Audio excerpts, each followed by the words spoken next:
Hello, hello, happy Friday! Welcome to our Friday Witchy Hangout. We do this every single Friday. We mingle our energies together. We ask a juicy question about our lives to the universe. We typically have a good time doing it. We laugh, we cry, we feel things, and welcome. So today we are doing a lovely, juicy reading about who is your hurt locker. And I used to do this reading more. I haven't done it in quite a while. The term hurt locker comes from Shallon Lester. She's a YouTube person, and she defines a hurt locker as someone, like a place, a person where you store all of your hurts, and you store them in this person has like certain traits or something that kind of like represent your hurts in some way. And so there can be just like a really big attraction, but a lot of times it can lead to like drama, heartbreak, carnage, betrayal, backstabbing, those kinds of things. So it essentially throat chakra stuff. Essentially we're doing shadow work. And if you can understand this like shadow energy and who it is that you could be attracted to, and that basically you're trying to meet other needs within yourself, like emotional needs, maybe physical needs, psychological needs. If you can understand this, then it puts you in the driver's seat and you can kind of take your power back and understand that you might not actually be attracted to that person, but more like what they represent or what they are like providing to you. And you can navigate around and through and transcend a lot of like your karmas, a lot of your spiritual lessons, so that you can actually find, your soulmate, somebody that you are actually compatible with, and you can, also like know the names of your wounds a little bit more, but you can deal with those wounds a little bit more directly, if that makes sense. So we are here to do that. And then next week we are going to do I think Nora said like a heart opener kind of a reading. My throat.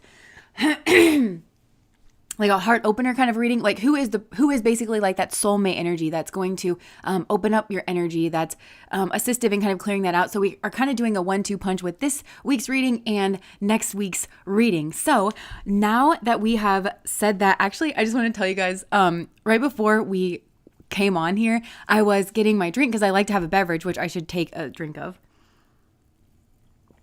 And I had this idea hit me, and I don't know if this is like maybe a part of the reading for some of you, but because I had like a ginger ale in the fridge and I also had like a seltzer, and I thought, oh, maybe I should just like mix these two together. And it wasn't like a banger, I'll say, but it's not bad. But I just kind of like mixed them together, and I just wanted you to know that I mixed a ginger ale with some seltzer, and that's what I'm drinking. So anyways, on to the reading. We have an anchor card, which the anchor card is not an option, but it is like a base energy. And I believe that we read the cards together. I think if you are drawn into tarot, you are called to kind of, I think that everybody is intuitive. I think that it's something you have to kind of uncover and move things out of the way from.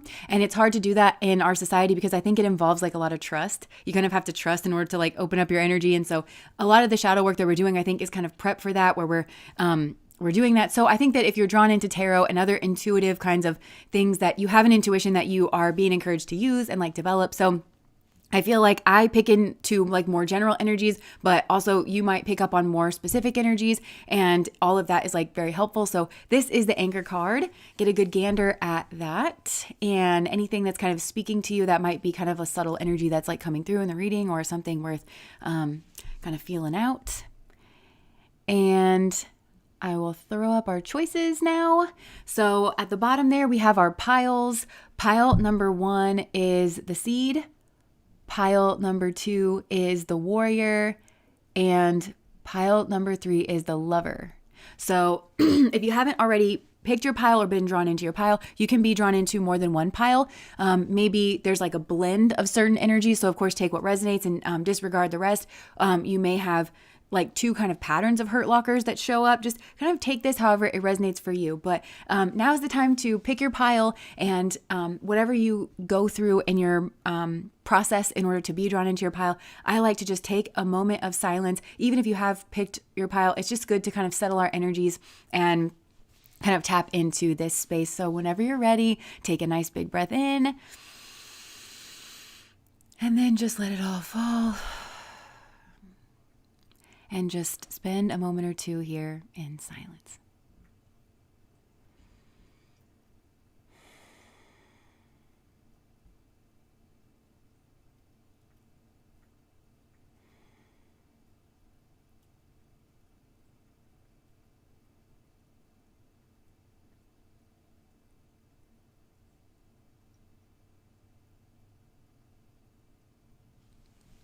And whenever you're ready, you can open your eyes and be drawn into whatever pile or multiple piles you are drawn into. The silence always feels so good. And part of it feels good because it's a bit rebellious. I always just like, sometimes I picture people like clicking onto the video right at that moment where like I'm being entirely silent and then being like, what is going on here? All right. Hello, hello. Love your cat pillow. Thank you. All right. So who is your hurt locker? If you're ready, I'm ready. Let's do it. We're doing pile number 1. The seed. Okay, I'm just going to compassion. And okay, so pile number 1. Okay, immediately I'm getting a strong energy here of music. I'm seeing like a record here. So it might be a certain, like somebody who's like really into music, I feel like is your hurt locker. Maybe you play music, or I feel like this is somebody who like is like an audiophile though. Like maybe somebody who is like really into music, like they really know their music, or like a lot of different genres. It seems like they don't just listen to music, you know, like they just like, they're really into it. Or it might be a certain kind of music that you're into. Maybe you're really into like a niche kind of music, like, you know, metal, or I guess metal's not really niche, but you know, whatever it is. And so if somebody likes that same kind of music, but also like with the black and white that I'm kind of getting here, there is something here about like music and then like black and white. So maybe for some of you, it could be somebody that like writes music. I think that's kind of it, because there's, or like the feeling of that, even if it's like they don't write music, there's like that artistic kind of poetry, craftsmanship of communicating something, but communicating something emotional and real and raw and deep, and being able to do that, being able to like put that into like on a page, like in black and white terms, or being able to explain, you know, something like that.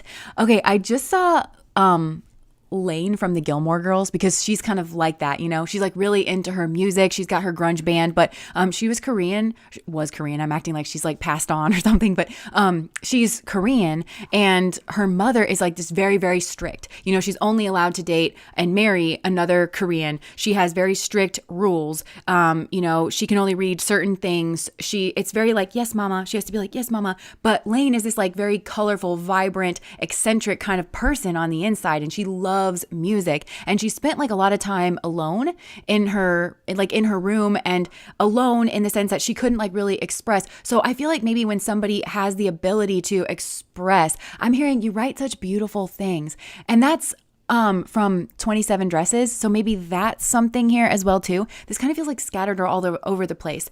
And so maybe that is another part of this, because there's that like emotional kind of thing, but also with the black and white, someone who's able to kind of order your thoughts and like string a sentence together that's clean and like not cluttered, and it has a beginning and a middle and an end, and it kind of like flows. And I think this is a group that really appreciates that, because there's something where you were not allowed to express your emotions, but you had emotions. You had very deep emotions, you know, but maybe you lived in a family that was like, no, for success, you have to marry a Korean guy, be in your room, pray several times a day. You know, there was like a certain way that you were supposed to be. So anytime someone can kind of access that space in you, or cares to access that space in you, it feels really intimate, and you feel really seen, and you feel really good. And I think that you can feel like immediately connected. So this maybe is a group that would forego a lot, or you could think that there's more connection or like more intimacy than there is like between you and a person that just like connects like on the same level of music, because you're like, I know what this is to me. Like if you listen to a certain song or something and you're like, I know what this is to me. I know that this makes me feel seen, and it's, you connect to like the depth of it, but maybe this person is like listening to it for a different reason or something. So you assume that there's like a common ground there, or you assume that they're a certain way. And again, I'm hearing, but you write such beautiful things. And that was a quote from 27 Dresses, because, Katherine Heigl's character is the main character. You know, it's always a bridesmaid, never a bride. She, again, I just heard from Taylor Swift, who is an amazing songwriter, right? But it's like, dutiful daughter, all my plans were laid, tendrils tucked into a woven braid. that song, Daddy, I Love Him, but Daddy, I Love Him, like, I think you crave this, like, but breaking out of some type of like prison or breaking out of some type of box that you've kind of been put in and fighting for love. And you want like the ferocity of love, and it kind of saves you from almost like a prison. Or it could go another way too, because I just saw the black and white, like the stark white background, and I just saw the lines switch up to like bars, like look like prison bars, but I saw you on the outside of it, like trying to get in, trying to pull something apart. So it also could be somebody that's a bit emotionally unavailable, or somebody who is emotionally unavailable to you. Like maybe that person's not emotionally unavailable, but this is somebody who is like your boss or something. So there's an emotional unavailability because of this person's function, which again, I'm kind of getting that like two paths, like again, very artistic, very creative, very has depth, has this just, you can tell like maybe an artistic side or a beautiful, passionate side, but you can't access it because, this person always maybe wears like a suit, because they have like a job, they're a successful person. They kind of break the stereotype of like a down and outer, or something where like somebody who's just kind of grunge, like listening in their garage to something. Like, no, maybe they have that side to them, but then they also like put on a suit every day and like go to a genuine 9 to 5 and they're bringing in money. So that could also like be another thing. But going back to the 27 dresses thing where the guy that she ends up like falling for, he wrote the wedding column for a newspaper or something. And she would always read the wedding column because she loves love. And she would love to read these kind of heartwarming stories about these couples that found each other and everything. And he was something Doyle. He was her favorite writer, And so when she finally meets him, because he's covering her sister's wedding, and she finds out that he's kind of cynical about love. And that ends up being like his own journey. Maybe for some of you can sense that in another person, that like, well, you're cynical about love, but it's just because you've been hurt. Because he ended up like, his backstory was that he was hurt in love. The woman that he married, I think, or wanted to marry, like ran off with his best friend or something. They were like college sweethearts or something. And she kind of like, she was like, what, did somebody like leave you at the altar or something? He was like, actually, yes, they did. And then so she kind of starts to see that behind the cynicism is like this person actually has a really big heart that's just been hurt, and you want to access it, but that person might not be ready to access it because it's this kind of like, there's intimacy here. I can see that there's intimacy here, but it's just like, I can't kind of touch it. So I feel like maybe for some of you, there's a wounding here of growing up in a family that was emotionally unavailable. Yeah. And I just heard, but I was always there. I was always trying. That's another quote for something.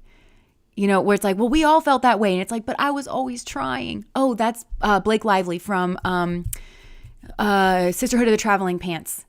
And she, again, very, she was like really into sports and everything, channeling her energy into sports. But so there's something here about somebody who is successful and who channels their energy kind of well in a way. Like, I think this would be transmutation. Like, so Freud, who, in his theory, he outlined like the different ego defense mechanisms. One that he outlined was transmutation. And he said that was like the superior defense mechanism, because it's when you transmute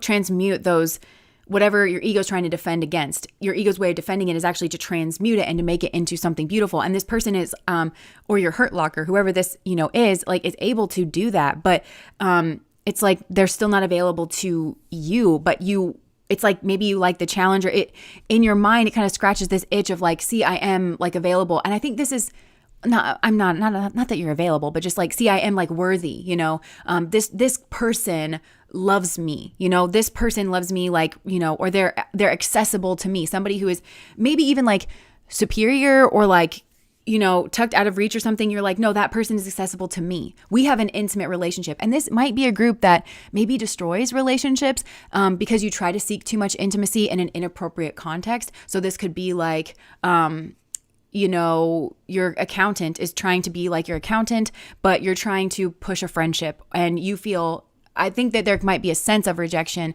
because that's not appropriate. Your accountant is trying to do their job, and if the accountant wants to date you, then maybe they have to, say like, let's find a different accountant. And, and if that's not happening, you have to kind of respect that. So I think you could maybe push for intimacy, and then feel hurt or rejected, like, well, why don't you love me? And this person's like, I'm sure that I could love you, or I'm sure that you're great, but this is not appropriate. And it makes me uncomfortable or something, so there could be some like level of that going on. But yeah, I feel like yeah, there's something here about like music or like some type of artistic communication or somebody making something functional, like taking something so wily. Like, again, I'm seeing just like a bunch of paint, like kind of mixed together in a colorful, vibrant way, not turning like a muddy gray or like a muddy brown. But for you, maybe you're like, all my colors, when I mix them together, it turns into this muddy gray or this muddy brown. But somehow this person knows how to keep those colors kind of separate and all together and layered and vibrant, and just kind of throw it on the page. And it's like nuanced and it's rich and it's exactly what I meant, and somebody here is like able to kind of, put that into an art form or something concise or something that does make sense. They're able to kind of get that point across, and that's so important to you. And it feels like so good to you, but it becomes a hurt locker because also I think part of it is that there could be snakes kind of circling around this person. This hurt locker energy is kind of like a real gem, something that is like, I think a lot of people seek to exploit this person. Maybe this is you for some of you. Okay, so energies can be flipped, right? So if this is you that I'm describing, where you've taken the time to kind of, try to iron out exactly what it is, and you have a good way of kind of communicating your emotions, or even reflecting back, like in conversation even, just what somebody else is feeling or what somebody else meant, then I think your hurt locker could be somebody who is circling around you. And it might even be more than one person, like a person and then like two followers is kind of what I get with this card, that is circling around you. And it's like kind of the flattery energy. And maybe you didn't feel seen and you spent a lot of time alone, and so you have a very rich inner world, or you have like you're very connected to your own inner space, and somebody seeks to exploit that, and you kind of misread that exploitation energy for love or for like admiration, when really somebody's just snaking around you. And then also like that kind of M looking thing that sometimes looks like the Virgo symbol to me. So it could be somebody that's, again, Virgo is kind of like everyday, repetitive. It can be service oriented. So people that seem like they're service oriented, but really are just this kind of snake energy. And when I think that you are actually like that healthy Virgo energy of being like routined and service oriented. And so somebody here could just really have come up through something. It's either you or that is your hurt locker, one of the two. If it's your hurt locker, I feel like this isn't a bad person. It's just and for some reason they're kind of like unavailable, or Nikki, thank you so much for the super chat. Don't mind me, just getting my tithe on. Aw. Yes. So it goes like one way. So if this is you that I've been describing, then I feel like your hurt locker it even could be like a platonic relationship. I'm seeing like kind of a mom and two sisters. It's giving a bit Cinderella, like the stepmother and the two stepsisters, but that wasn't like her actual like family, So it could even be like somebody in your family where, again, there's that emotional unavailability where you feel like Harry Potter living under the stairs, Dobby waiting for somebody to hand you a sock, like, you just kind of felt that way. And so it's this hurt locker energy, and people who have that in some way. And these people might actually just be really good mimics, they could see this in you. And so they're good at reading people, and they can see that maybe I'm kind of getting a bohemian energy, that maybe there was like strict expectations, or you were judged very critically. Again, I'm seeing Lane from the Gilmore Girls, where her mom was like, expected like everything must be just so. And somebody here could maybe spot that in you and understand that you want more freedom in that like bohemian way, like you want more expression or you want more. So they will like kind of hone in on that, and they'll compliment your like art, or they'll compliment like you moving into that. But it's because they see something in you that they want to exploit. They want to kind of shark around you, or something that they want to exploit. And it's something that they have in their mind that they want to grow. And in order for that to grow, they have to cause some type of irritation to you. And I think that might have actually been, that took me a while to kind of get there. But I feel like that may actually have been some level of the dynamic in your family. There could have been like an everyday energy, or like people around you that were really irritating to you, and it turned you into this pearl. But you might be the last person to know. I just heard that Britney Spears song. It's like, don't let me be the last to know. So I feel like somebody who, I don't know, these even could be people who actually care about you, but they're so focused on trying to exploit you that they're the last person to know that they love you. Like, you kind of know that these people love you, but they're not acting like it, and they're like exploitative or something. And then they could have been leading with love the entire time. You could have been building a relationship the entire time, and then they're the last ones to know. It also could be that like people withhold their love from you, to try to control you because they see that you're a softie and they see that you're a real genuine person and that you're always the one mending the relationship or you're always the one going along to get along. Yeah.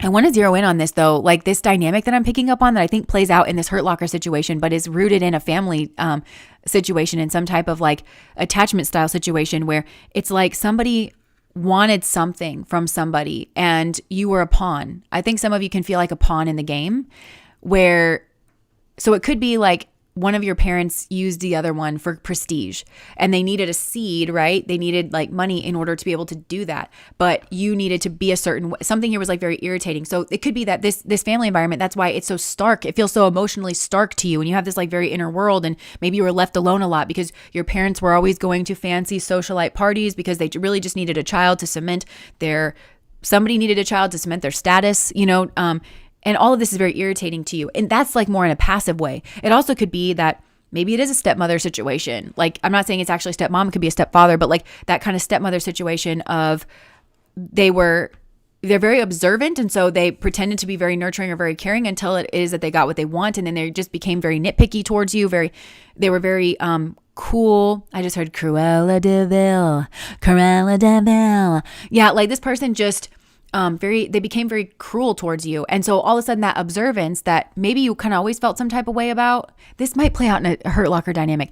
You always kind of felt some type of way about it. It was very nurturing. This person at first was very, they used that, the fact that they're able to pick up on things. They're able to kind of, zero in on something, but they used it. At first, it seemed like they used it to assist you, to help you grow, to help you nurture. And then when they got what they wanted, or they were in a better position, or when their false image was cemented and they had your father or whoever it was that they were trying to dupe, when they had that person fully buying into,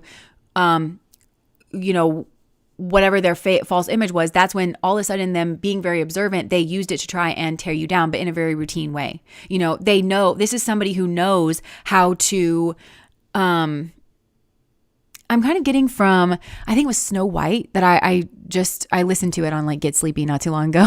And, it was like the full story of Snow White. But, in that story, they were saying that her stepmother was very good at diminishing Cinderella, Snow White in like an everyday routine way, because Snow White liked the help, like they were basically her friends. And so she just encouraged Snow White to continue to like help with the help until she started having her own chores assigned to her. And she basically rendered her like a glorified like maid in her own father's home. But the father was so absent, like didn't recognize that that's what was going on. And the mother was like very beautiful, very cold, very calculating, knew how to come across as benevolent, but none of the staff liked her.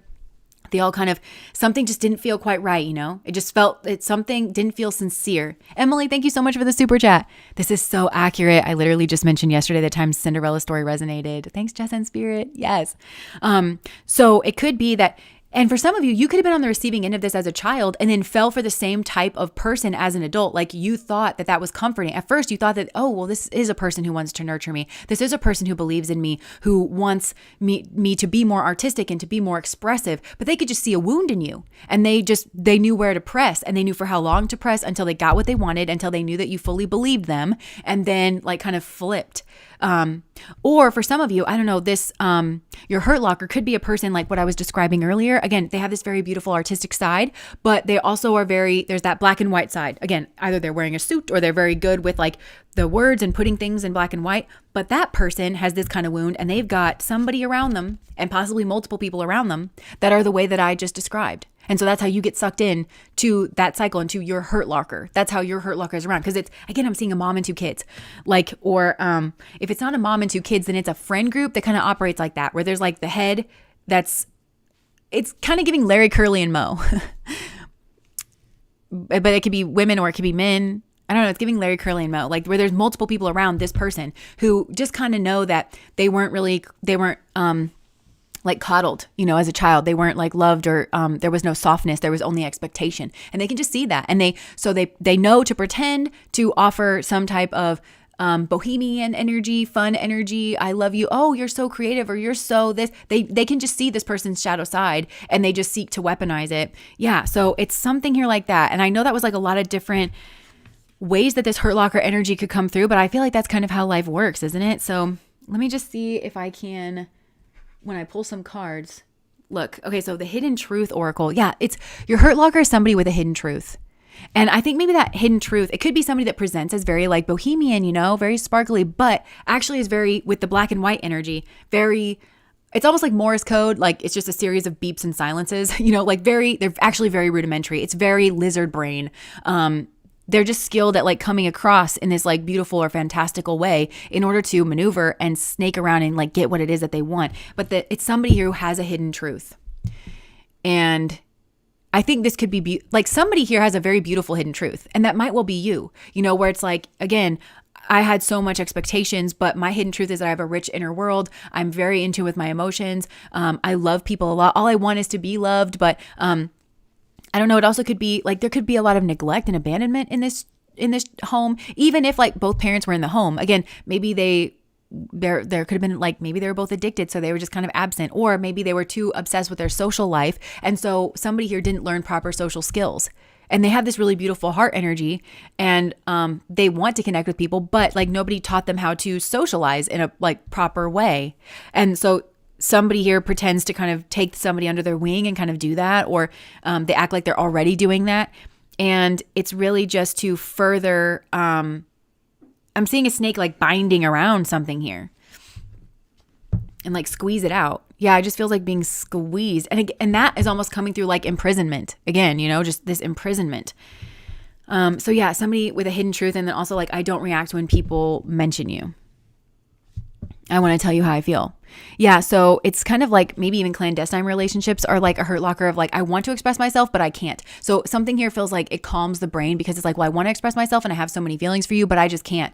And again, it's like that emotional unavailability. So it could even be somebody that's in a relationship with somebody else already, or again, they're in a certain kind of position. So you tell yourself like, oh, well, I really love that person. They love me back. But we just can't express these feelings because it would be inappropriate. And that feels like a safe zone here. So I have this hidden truth. I don't react when people mention you. And so you don't have to put yourself out there and actually turn a fantasy into reality and actually get like the feedback here. So that feels safer, and in a way you're kind of preserving your aloneness. And that's that kind of hurt locker energy too. Yeah. That's kind of like an avoidant type of energy. Look, I regret lying to you. I want to tell you how I feel. Yeah. Somebody where, feelings and lies. It's like feelings and lies. Some type of ironing out the feelings and the lies, because somebody here, I think, again, they pretend to have more feelings. They can just see like what to say. So they're lying about their feelings, and their whole personality and the way that they view you is like a lie. And then if you get stuck in that dynamic, then you may have to lie about your feelings when it comes to somebody that you actually love or care about. Yeah, there's something here like that playing out. And it does like connect to a family dynamic that was very similar.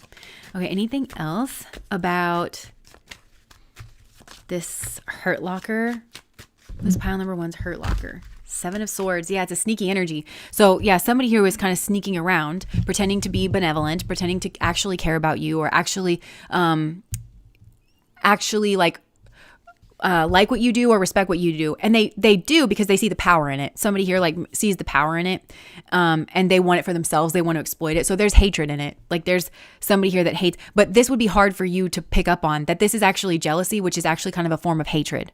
And people seek to control you because they hate you and they wish that they could be you, and they resent that they can only be seen in a certain light, or they can only have money, or they can only have power. They can only get that job via proxy. It doesn't come directly to them. And they think that they're better than you. I think somebody here like thinks that they're better than you, but they can't get what you have because they're not really authentic. This person has a lizard brain, and that's what they think is going to get them ahead. And they're very cunning. And so there's your hurt locker. I think it presents as being very loving, but actually just is very hate-filled kind of a thing. And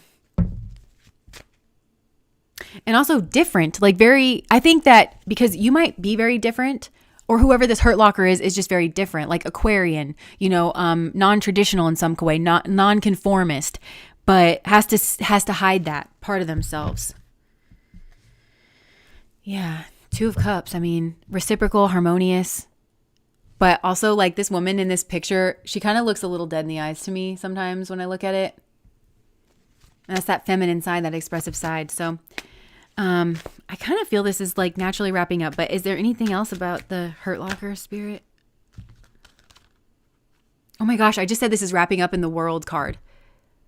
Maybe for some of you have made progress with this and it is naturally wrapping up. Like some of you are like kind of aware of this. Yeah, like somebody who kind of has a lot of options and seems to turn you down, you know, and you feel like, well, I worked really hard on this, or like, here's my cup, you know, and this person's like, well, I have a lot of people offering me their cups all the time, maybe because of what they do. Like, for example, if this is like some type of music executive, you know, they're very creative or something, but they work on like the businessy kind of side of it. And it's like, well, I'm swamped in people's creative expression all day, you know, and it's maybe not like special or something. I'm not sure. And so you kind of, you feel like that. And there's this kind of like, because you want to stand out, or this is a group that very much like this hurt locker energy, you have an Aquarian side, something that's non-traditional, something that is like non-conformist, and you want that to be seen and you want the sun to shine on it. You want it to be like clarified, elevated. And I think you want someone else to do that for you. And that's why it's a hurt locker energy. You're seeking it through like relationship instead of just maybe loving yourself. I feel like the hurt locker part of this is trying to seek, I want you to love me. There's somebody here that you say, I want you to love me, and I want you to shine your light on that and smile upon me and highlight it and bring my Aquarian energy out into the open so I don't have to do it because I'm scared to do it, you know? Or I don't know. Something like that. So this is a group that your hurt locker energy does have to do with this like Aquarian side, or like always feeling different. And some of you, it's like, maybe this was like manufactured because your parents maybe were just self-absorbed, or and so you got the wrong impression of yourself from a young age that you just weren't worth, you know, hanging out with. But really your parents just didn't want the responsibility. They'd rather go have hors d'oeuvres or something, you know, somewhere else. That was easier than, you know, trying to raise like a young human and actually being a healthy mirror. And it didn't have anything to do with you, but you just kind of, I don't know, got the impression that you were different from your family. You know, it's a kind of black sheep energy. I'm different from my family and the light doesn't shine on me and my family. People don't understand me.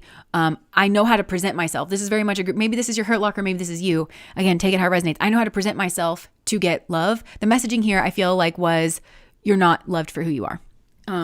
You're loved for playing a role. So you know how to play the role.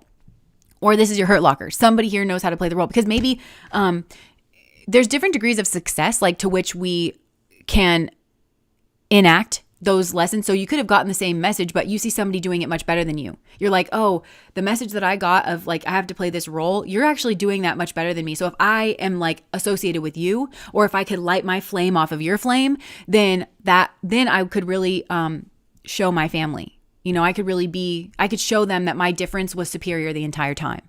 That there's a hurt here. It's not. And so some of you, I think there's something beneath this hurt is like maybe even masquerading as your personality, or like this very special thing that you have to show. But really there's something beneath that. That's your real self, you know, that's like beneath that, like beneath the hurt that's coming through. The way the hurt is coming through it. Yeah, there's like an inferiority thing, maybe inferiority, superiority kind of thing of seeing your Aquarian side, but seeing it put forth in a way that is respected, or like, or your emotions that you were always trying to like say, seeing it put forth in a way that is like respective and seems like heavyweight and it's taken seriously in the world.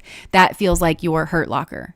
Or if you are a person who's maybe you have successfully figured out how to do that. Like your family said that that's what you had to do. You figured out how to do that, but then you've got people circling you, exploiting you.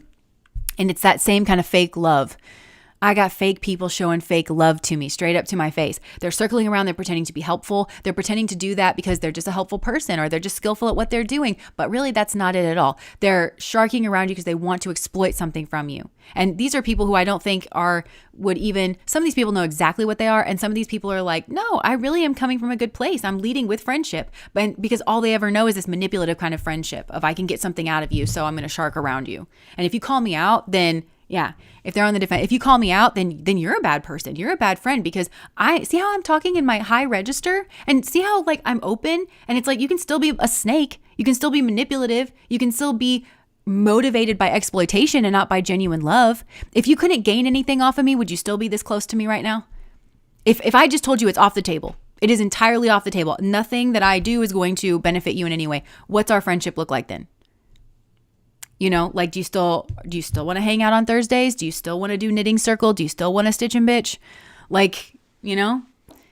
So there's like this feeling of like, I don't know, exploitation that's like kind of coming through here. And some people I think have to pull that apart, and other people are dealing with it kind of coming at them. And maybe you've played both roles like at some point. But yeah, okay. It's all kind of blending together now. So I think we're going to call that a day for pile number 1. So sing it, baby. Yeah, I call it out and I'm the wrong one. Yeah. This is definitely, because this is something, there's something in the family where it's like nothing you ever say or do is correct. Like, you were told by your family the things that you can say, the things that you cannot say, the things that are accepted, the things that are not, the way that you can be and the way that you cannot be. And you know it very well. And if you step out of line, they convince you that, well, you stepped out of line, you know what the consequences are. And you do, but it still doesn't make it right. They just had power in that. They're not right. They're not correct for that. They just had the power. And so you felt like kind of imprisoned, you know? And so there's some kind of unhealthy messaging, and people might not even mean to be abusive, but I feel like it is abusive in this dynamic where it's like, well, you stepped out of the line. You know what the response is. It's very much like the carrot and the stick. Love is like dangling like the carrot, and then you get the stick, and they make you feel responsible for it. Like, you know, you're supposed to fold yourself into these lines, and you didn't fold yourself into these lines. And so you'll have somebody who pretends to be your friend to your face, like your family pretended to be your family to your face, and then they're like, you stepped out of the line. That's the sub message. No. Like, you sense their exploitation and you just want to call them out because that is the truth of them, but they can't be called out. And they will blame you if you're the one that points out the actual dynamic of what's going on. Their message to you essentially will be, well, you stepped out of the lines of friendship, so you're the bad one. How dare you? Like, you know, and they'll try to pin it on you, and it's entirely projection, but this is not a person who's going to be able to see that. Okay, so pile number 1, when I call them out, yeah. Okay, so I'm just going to throw this up here for if you're just joining us.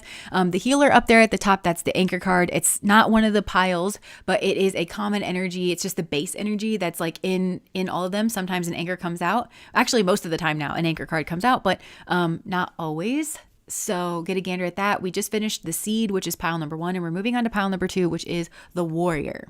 I'm just going to get a little drink here.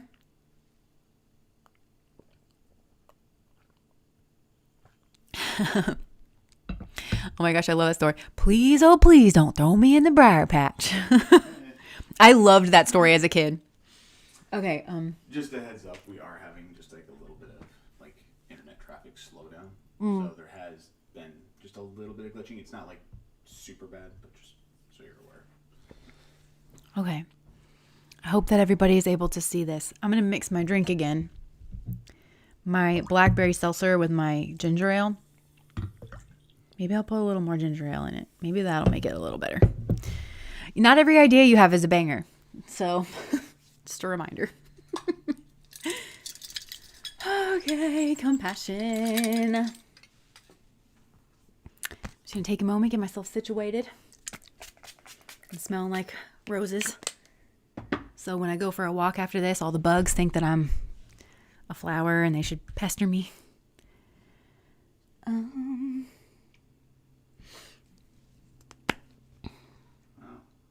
In the poll, almost half everybody selected positive. Oh, really? No. Is it a banger yet? We'll see. People noticing that cat pillow behind you? Yep.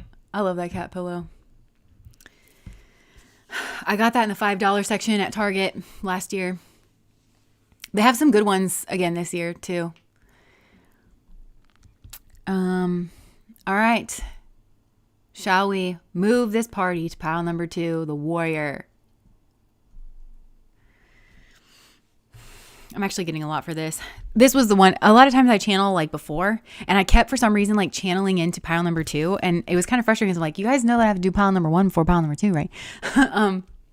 So I'm going to try to like remember some of what's coming through, but okay, this is definitely another like family dynamic one. And I feel like, again, the hurt locker energy, yeah, it might like kind of switch like it did in pile number 1, where there's like kind of different roles, because I feel like this is a group where I want to say the word patriarchal, and it could just be like, we do live in like a patriarchal society, but I feel like this is a family where at some point in the recent past, like as the family history, not too many generations back, it could be this generation, it could be not too many generations back, there was some type of like strong patriarchal figure that was this kind of like, I want it like strong like bull, like was like, I want to say like the ox, here in this.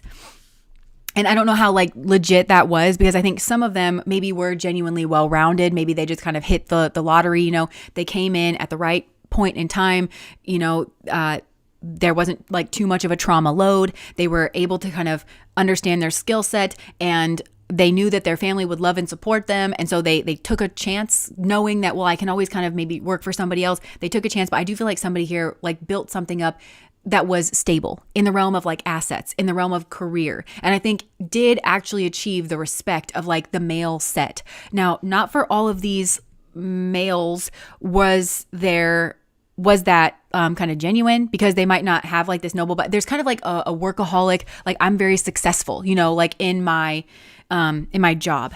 And then there's this kind of snake energy that is around that. It's like the jewel kind of in the crown. So in some type of family, I'm doing such a bad job. This was coming through so crystal clear before. But that's kind of the energy here. So like so in this family unit, that's is yours or your hurt lockers, but I feel like there's maybe a shared energy here. It's like the patriarch is the king, is kind of like the sun, and everybody wants to get closer to the sun.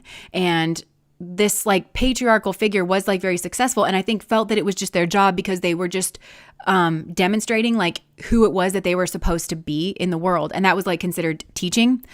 And so the kids that were around, regardless of their gender, they kind of like saw that, but there was no actual guidance. And so I kind of want to start over with this. Okay. Can I start over a little bit? Because I feel like I'm doing a bad job of explaining this. Okay. So pile number 2, who is your hurt locker? So like I said, there's like a family dynamic here that is going on. And this family dynamic is just intimately tied in with this like patriarchal figure that is either like in this generation, or it's like 1 or 2 or 3 generations back. And this is like a very strong father figure. And this is somebody who they genuinely had like assets. So like growing up in America, a couple generations back, you didn't really have to be like particularly smart or like successful, because America's economy was just like booming after World War II. And if you had a pulse and a tie, like you could get a job and you could support a family on that one income. You could take vacations. And so it doesn't necessarily have to be that this person was necessarily impressive, but I do feel like at the very least, they cut this image of impression, but it's somehow tied to their work and being able to like own a home and have assets and maybe a savings. And there's like resource. That's what it is. There's resource coming in from like this paternal kind of energy. And so people around in this family like want to like be liked by this king because it has to do with resource. And I feel like in this family, like love and attention were also considered like commodities and resource. And there's just only a finite amount of them. And I think that this kind of threw off the dynamics. And I don't think that you would necessarily see that or become aware of it, like necessarily right off the bat. If you were peering into this family, maybe it would be a little more obvious. But if you grew up in a dynamic like this, there's a foundation of competition. And I'm not even sure that it was like meant to be put in there, but this father could have been very busy. But the father also has resource, and everybody wants the father to like them and shine their light upon them. And it just naturally, I think, creates this bedrock of competition. And so you have 2 kind of energies that form around this father figure. One is the ox, and then one is the snake. And I think this has to do with like in this family wanting to appear impressive and kind of wanting to outdo each other and be seen as impressive, which is this found like bedrock of competition. And so there's something here about partnerships in this family of like this ox snake kind of partnership. That could be that this like patriarchal figure maybe was with more of this like snake archetype. So I feel like I've been describing this ox archetype, and the snake archetype is somebody that is very charming, like very social, very charming, maybe very schmegdual. But there's not like with the ox, the ox is like a work animal, right? It can pull like a big load. It can build cities and things like that. A snake is not really that.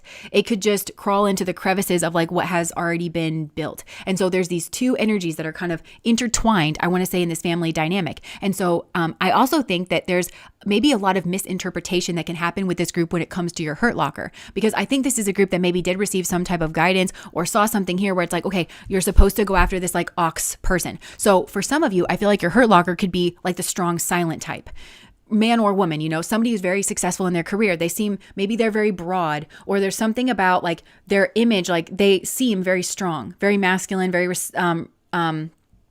successful, like with very respected by like the masculine set. There could be something about the way they dress, like wearing a suit, or I also just saw like a judge's robe, like, you know, where it almost looks like death, like kind of coming in, or like something that signifies like their kind of power in the world. So for some of you, it's that kind of strong silent type that may or may not be genuine. If it's genuine, I feel like this is somebody who genuinely does like kind of like to work, but their social skills, especially in their family, it's kind of turned off. And so they want to marry somebody that maybe takes over those family duties, but that person ends up being this kind of snake-like energy, this very like kind of charmer sort of energy, but this father figure doesn't really want to worry about it. And that provides an opportunity for this snake person to then use the resource. So I'm kind of getting with this ox energy, if it's genuine. They like to make money, but they really don't like to spend it. They like they don't need to spend it. They like having the trappings of security, stability, and wealth, and they like that to be kind of signified. But this is not somebody that's kind of obsessed with buying a bunch of stuff. They might have like, they have really good suits, but they have 5 good suits, you know, like somebody here like that. And then they just kind of provide money for their family. And that provides this opportunity for this like snake-like figure who wants the luxury of money. They want money, but they don't necessarily, what they have to make money is like their charm. And it's really just only, or their schmegs. But the thing about this kind of dynamic, because these energies have been intertwined together, and so they mix together. And I think for you, if you grew up in this environment, it's hard for you to tell the two apart, because this snake energy that is kind of like just more socially fluid and like charming, they don't come like your hurt locker. This could be your hurt locker that I'm describing. They could come across, I don't think they come across like the only thing that they have that's like, that could earn them a commodity in the world is their being charming, being social, or being schmegdual. I don't think they come across that way. I think for some of these people, they present as the ox. They present as, I've got a lot going for me. I'm a very strong person. I'm capable of making decisions, because I think likewise, they grew up in a family dynamic similar to this. So I think there's kind of overlapping here of like, I'm trying to prove my worth in my family, and I'm not really entirely sure how to do that. So I think this can kind of like switch and flop and change. And I'm also seeing like a printer that's kind of running out of ink, if that makes sense. So like at some point there was this kind of paternal figure that had assets, that like was able to build something in a genuine way. And then that energy that I want to say is the masculine energy in this family, like that energy became less and less and less and less and less, because this father figure, it's not like he's necessarily a good dad. It's not necessarily like he's a bad dad. It's just like he's not like he might even not be raising his, I just don't know that he's teaching his kids like necessarily the lay of the land, but there's still that expectation of like, be successful like me if you do this or if you do that. And it could be that the kids just aren't that way, because I'm kind of thinking this is a bit like the dynamics in my family where I'm kind of more, there's a certain person in my family that was kind of successful like this, and I'm kind of more like that person than my father was. But I'm a girl, and you know, I was like much younger, so I didn't necessarily get nobody like honed in on those like leadership skills, and that I kind of like business, and you know, like I'm kind of like with it like that. And I have a natural, not just a knack for those. I was like marketing student of the year in my high school, you know, like, and that's just kind of, it's a natural knack in me, but I genuinely like it. Nobody like honed in on that in me and was like, hey, that's what that is. It was somebody who was over 6 foot and male that didn't really have a knack for it actually, but was good, was kind of this snake that like was told that. And I was told like to be demure and to be a woman and everything. So there's weird dynamics like this that are kind of going on in this family. And I feel like it's right for this. There's a drama here that just kind of sizzles beneath the surface that wants to be expressed. So the hurt locker for this group is depending on where you kind of sit in this energy, because for some of you, you might be, I feel like you have to be honest. I feel like you've got a primary part of your consciousness and then you've got a shadow part of your consciousness. So if your primary part is the ox, like you are somebody who's like a hard worker and you're kind of no nonsense and you don't really like you want to be the real deal. You don't want to be just, you might have a friendly, charming personality because I think that would be that shadow energy, but that's not what you want to build your life on. So your conscious self is I am the ox, right? Then I feel like your hurt locker would be the snake. And you might not realize it though, because you're like kind of building things and you know like, oh, this person is like somebody who is charming. My dad's really going to like this person, you know? And so that actually does kind of bolster my socialness in this like family, you know, where I'm seen as successful, you know, in this family because, you know, we work hard. This is a family that tries to kind of have everything, you know, so it's like, well, we work hard. I know I work hard, you know, and you think that that person works hard too, but really somebody here just has charm. Maybe they're attractive.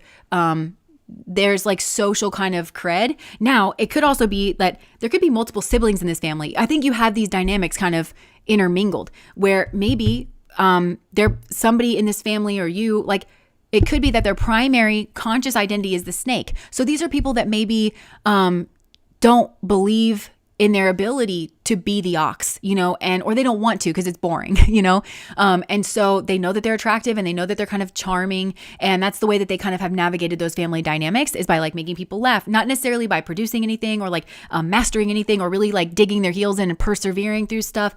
And so for that person, again, I think that they've been around these kind of more ox-like people, so they know how to come across as though they are a hard worker, that they're serious, you know, whatever. But then their hurt locker becomes the ox, you know, so they want to, they're really drawn into a person who is strong, a hard worker, silent, but like these dynamics are kind of blendy in this group where I feel like they may be drawn into somebody who appears like the ox.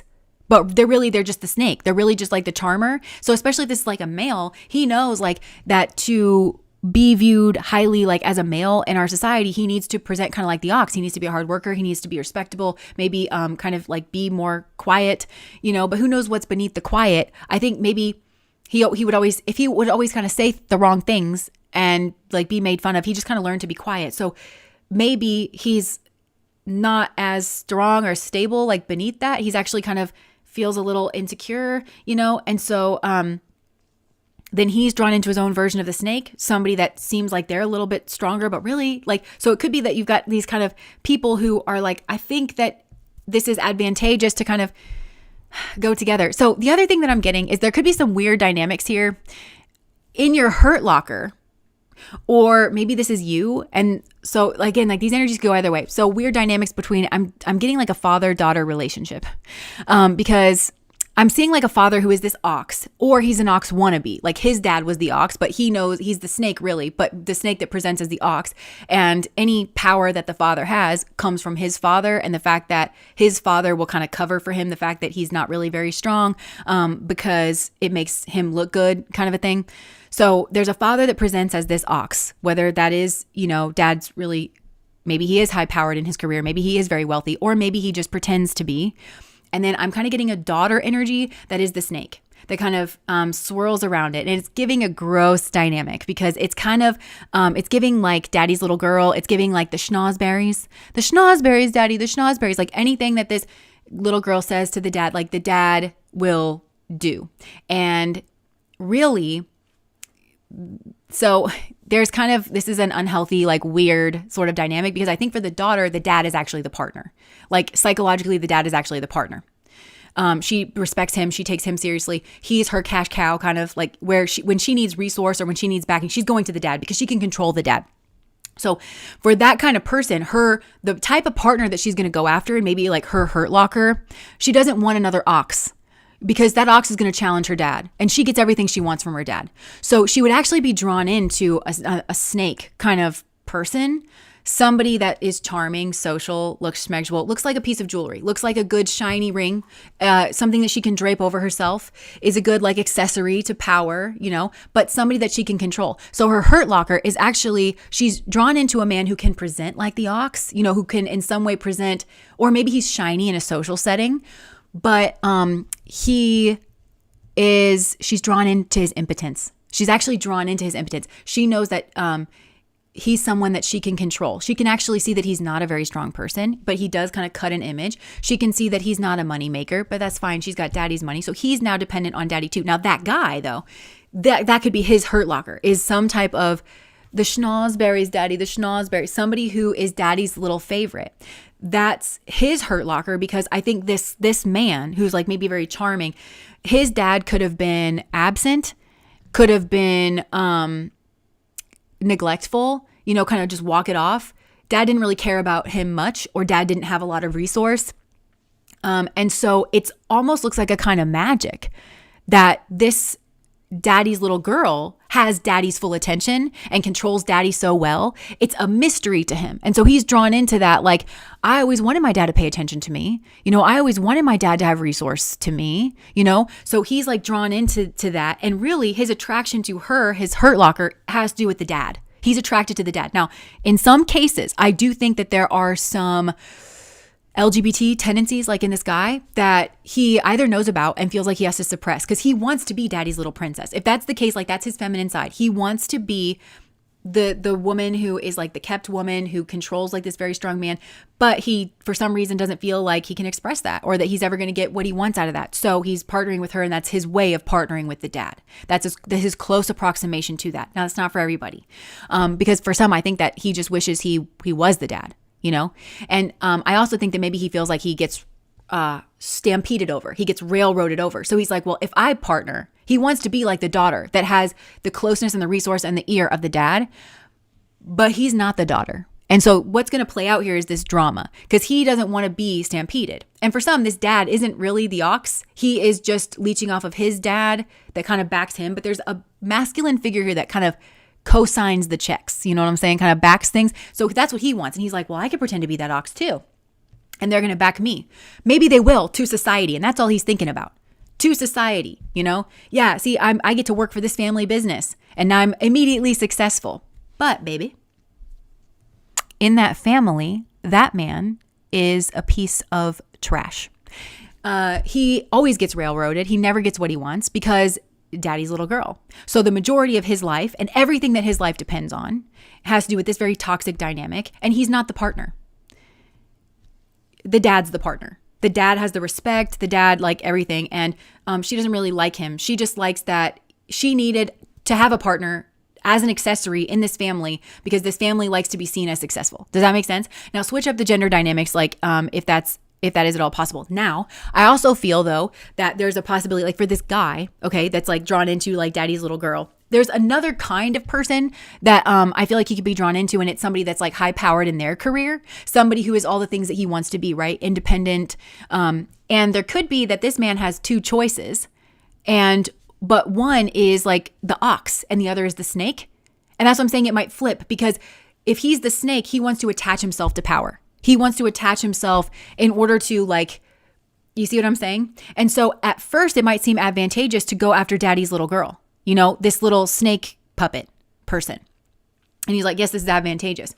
But there's somebody here who's the ox. And I'm almost getting that like they're in the same family. They don't have to be. I feel like he's got two choices, but it's like his two choices almost become siblings. Like this rivalry over like daddies, like this snake charmer becomes daddy, like that's what he wants. And he gives him a sense of power. He's trying to, this is a weird dynamic. I hope I'm like saying this correctly. Like that kind of just passes down. And it's like, well, who's going to get my attention? It gives him a sense of power. These are not men who are raising children and who care. It's not a service oriented activity. It's, how do I control the puppet strings? Because somebody here related to their dad as being that, because their dad had like resource, right? So there's this other kind of woman, right? This woman who is her own success, but that's going to take longer. And that's the kind of woman that can't be controlled. But she might not have anything, or if she does have daddy's money, she rejects it. She's like, no, because I know that comes with strings attached. And so she might be the one that's more like the actual businessman that maybe made this family great to begin with. And so it could be that, he's like, well, this is his love. It could even be that this is his genuine love over here. Like somebody who is like genuinely independent, but when they meet each other, like this is not they both don't have anything and they both just have the same kind of wound, And then he meets this person and then somebody else. And then she, I don't know, like either is just single, works on her own, or like actually just, she could also meet an ox is the other thing. Maybe a real ox in order to rival daddy over here. And the I hope this is making sense. In order to rival the ox energy, which is this strong energy that controls resource. And it's like her way of shirking that and being like, you can't control me. I have my own kind of thing over here. And then she might get herself into the same kind of dynamic with this ox where now she's become just an ornament for him. And maybe she didn't want to and she doesn't realize that now she's the snake, not necessarily in her personality. This person was trying to be more independent, but she's been rendered this kind of ornament to his success and power because that's the part of the dynamic. And she benefits from that. But it also could be that who knows what's behind that ox energy, like that strong silent type. It could be that he's abusive. It could be that he's a poser, like the same way. So this is the way it's like kind of out of the frying pan and into the fryer, like with this dynamic, because the foundation is competitive. And so I feel like the way everybody is kind of secretly trying to win. They're trying to win respect. They're trying to win their independence. They're trying to win success in life. But it was set up in this hierarchical fashion of how close can I get to the king? And if I play like by the rules, then I get shined upon, I get praised, I get like whatever. And so the real win is to exit this and to know that like there is no winning in this situation. Even if you like technically get what it is that you want, because this will always end in like betrayal, backstabbing. These are people that would kind of be shocked that their partner would throw them over for somebody else, maybe even somebody close to them that you can see very clearly is that snake kind of person. You can see very clearly that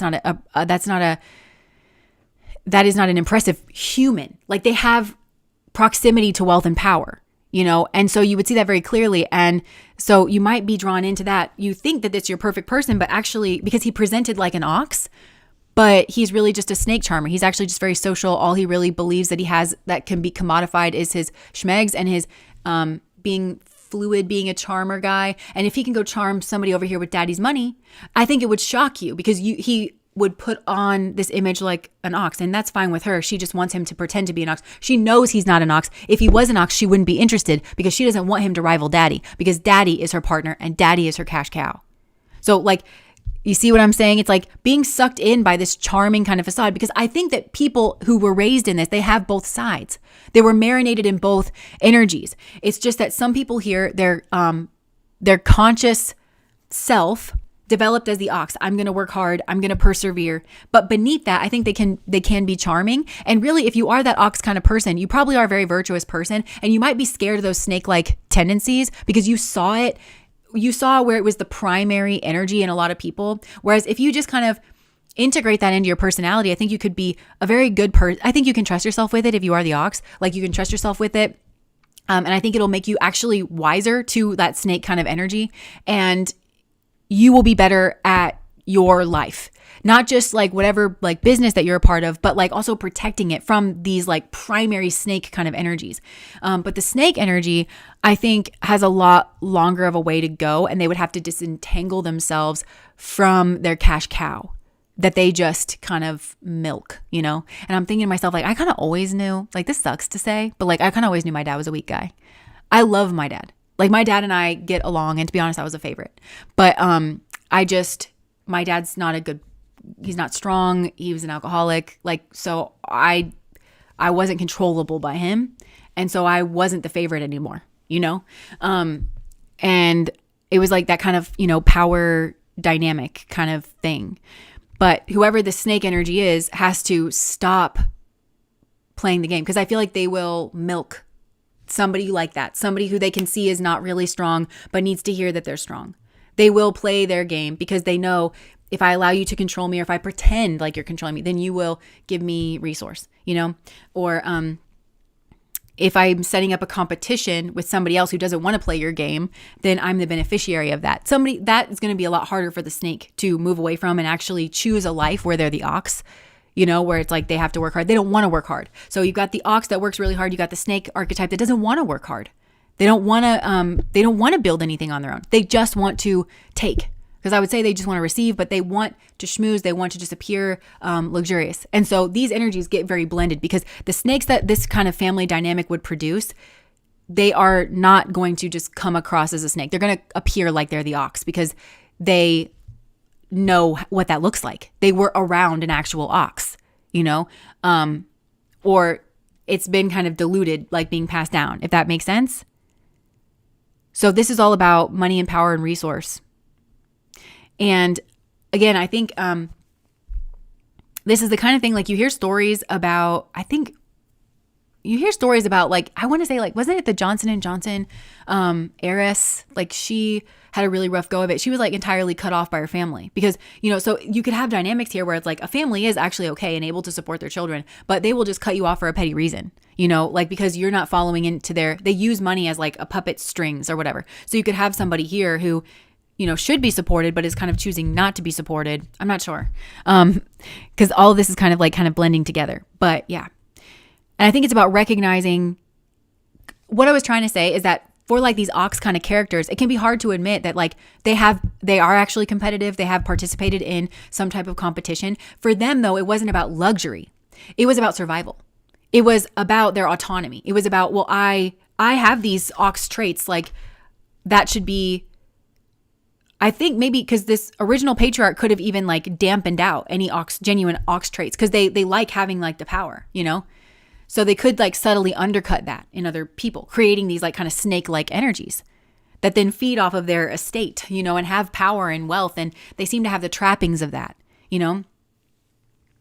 So this is something that masquerades as success or a path to it that actually like I said, there's competition and there's a drama here that is sizzling right below the surface. So this is like, if there's a family and it's like a dad and there's an ox and a snake child, this is the kind of thing where one of the siblings would sleep with the other one's siblings and everybody would be shocked.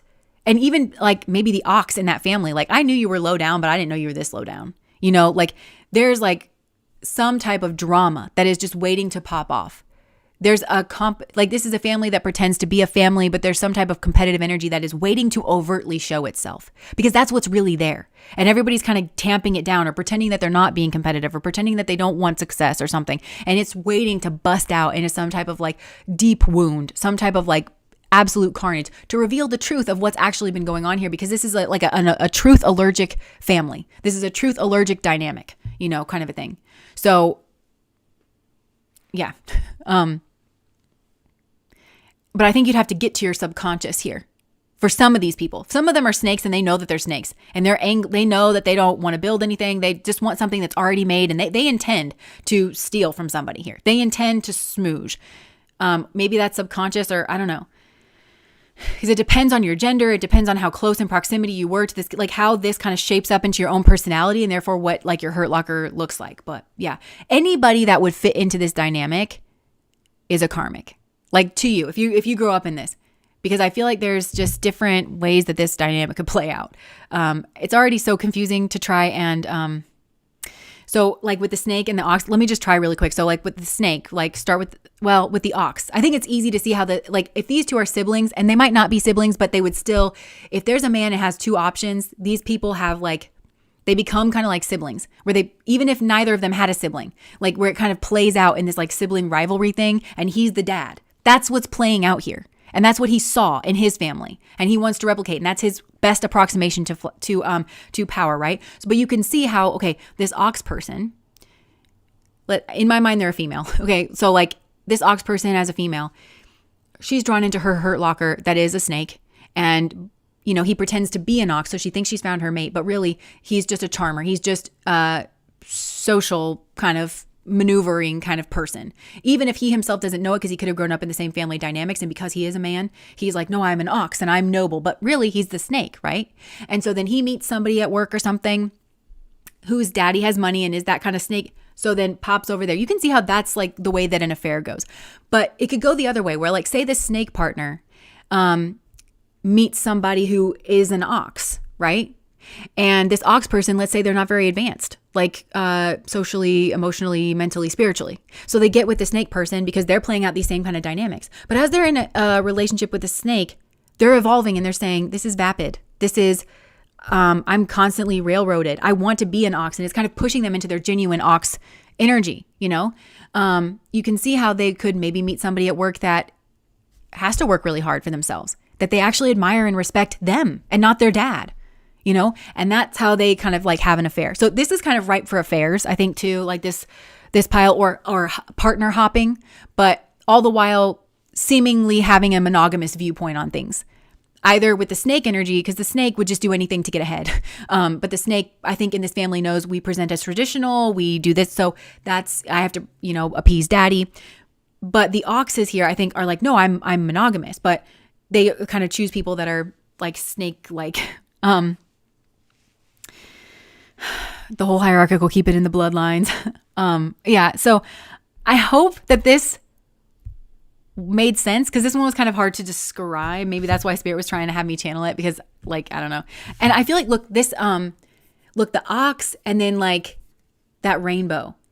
I kind of feel the ox has my respect way more than the snake energy here, but I feel like it's kind of mixed. But the winning is to get out of this dynamic. And I feel like this is a group that maybe has to kind of, I feel like your striving for success is a trauma response is what I want to say. If you're the ox, then your striving for success is a trauma response, because that was survival, like in your family. And so even if, yeah, you're striving for success and money, you're really striving for stability and security and the right to say, no, I don't like you and I want to be myself. Like that's what you're kind of striving for. And so when you're kind of screening for these partners, it becomes really important to not fall for this shine. Not fall for that like charmer, you know, to really see, like, notice their family dynamics. Notice, like, you know, it becomes important to kind of see clearly and like to make sure that you guys are genuinely supporting each other, not just because you're trying to climb the ladder. And that might be confusing for this ox person because they want to climb the ladder, but it is genuinely for stability because they want to be able to stand up to this energy. The ox energy knows that it can make it like on its own, and it feels suffocated by this. And it wants out of this, and it wants to show like I'm strong and I can do this and I don't need to be subservient to you. And so they want to choose a partner where it's like, you want to go build our own little thing. And they might choose a snake that is the hurt locker, that is going to ruin their building. That's the risk here. So I think it's just always kind of pulling yourself back to like, is this person who they say they are? Because you guys might both start from the bottom. So it might look like you guys are struggling together. But as soon as somebody here has a quick escape plan, they're going to take it. Because they're very weak on the inside. That snake energy is very weak on the inside, and they don't want it to work on being strong. They just want luxury. They want to be taken care of. And then if you feel like you have found your genuine partner, I feel like you'd have to constantly check in with yourself of like, really, I have to be there for this person, because you're probably going to be with somebody where you're both kind of overcoming this together. And it's like, do you feel like you have self-expression? Like, do you feel like, you know, like you're independent and like that you don't have to, do what your dad says, kind of a thing. Okay, that was very confusing and it probably made no sense. Don't want a snake, want a dragon. But that's the problem, is that I feel like the snake that this group would fall for is going to appear like a dragon. It's going to appear like an ox. They're going to appear very noble, because that is, I think, for a man, like if you're attracted to men, like you're going to think, oh, look, that person's like so-and-so. They're very noble, and they're not. They'd throw you under the bus. They'd have an affair. They'd sleep with your sister. They would anything. So just keep an eye out for that. Okay. Taurus, Scorpio axis, definitely. Both are sister signs and mirror each other in opposite ways. Taurus builds its own wealth, while Scorpio deals with other people's money, generally speaking. Exactly. Scorpio also can make its own wealth, and a lot of times will do the things that nobody else wants to do, like surgeries, working at a morgue, working in money, taking on like a lot of like risk. People will pay like Scorpio to do the hard, nasty work, you know? That's a way that's like Scorpio is not just entirely like doomed, you know? But yeah. Okay. So that was pile number 2. I'm going to leave that there. I'm so sorry if that one was like kind of cluttered and confused, because I feel like this would be a hard dynamic to become aware of in yourself and in your own family, especially if you are the ox and you think, I've gotten away from my family, but psychologically you're kind of still there. And so you're trying to build your own like level of security. And then you might still, and that's like, oh my gosh, it's still with me. It's still following me. You know, this would be like really, really hard because the thing is to not be competitive, run your own race. Okay. So, okay, there we go. Put that back up there.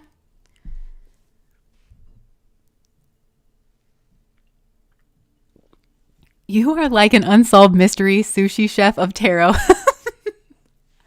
I don't know what that means, but I like it. I like all those things. I feel you, Jess. Nice. Okay, this drink isn't as bad as it started off being. Alex is laughing in there. I was like, oh, I have an idea. Like right before we went on. And he was like, I'm like, oh, I'm going to try this new thing. And he's like, this is exactly the time we like to hear that. Like maybe if I'm going to experiment with something that maybe now's not the right time. 2 minutes before you go live. 2 minutes. Because if stuff goes bad, it's going to go bad very publicly. Okay.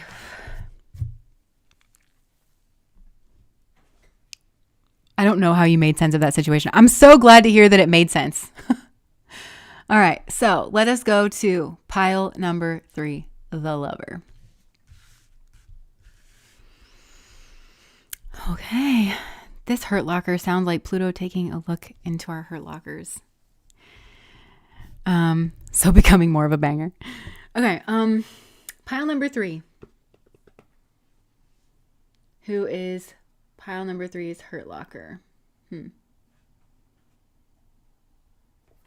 Dang. Okay. Oh, wow. The star.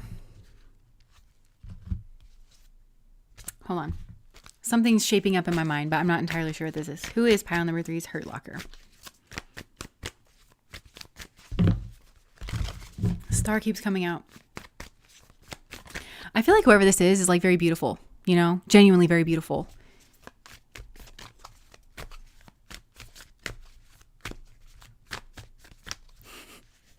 I just heard from Pride and Prejudice.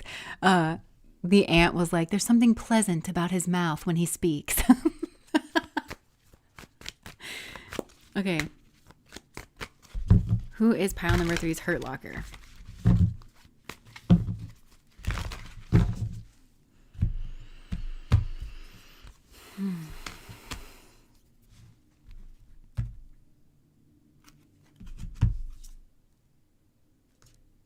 Okay, interesting. I almost feel like this is a hurt locker but there's like a lot of fragmentation here. And this hurt locker actually could be a soulmate kind of a thing.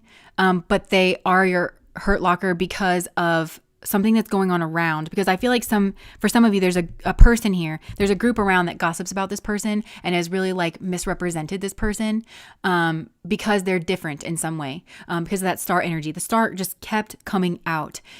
So I think this person, it's like they are this like lover energy. They are this soulmate energy. I feel like they're really, really attractive and they have a very pleasant way of speaking. Something about it. They could have a very soft voice, you know, or a very calm voice, or this person's actually like very sweet and they are very graceful. You know, I feel like they're actually very graceful. This would be a person that has like everything to offer, but I feel like they were pecked to death. I'm kind of getting the ugly duckling story with the swan here, where the swan was born into an area full of ducklings and the swan looked different, and little baby swans apparently are kind of ugly looking, I guess.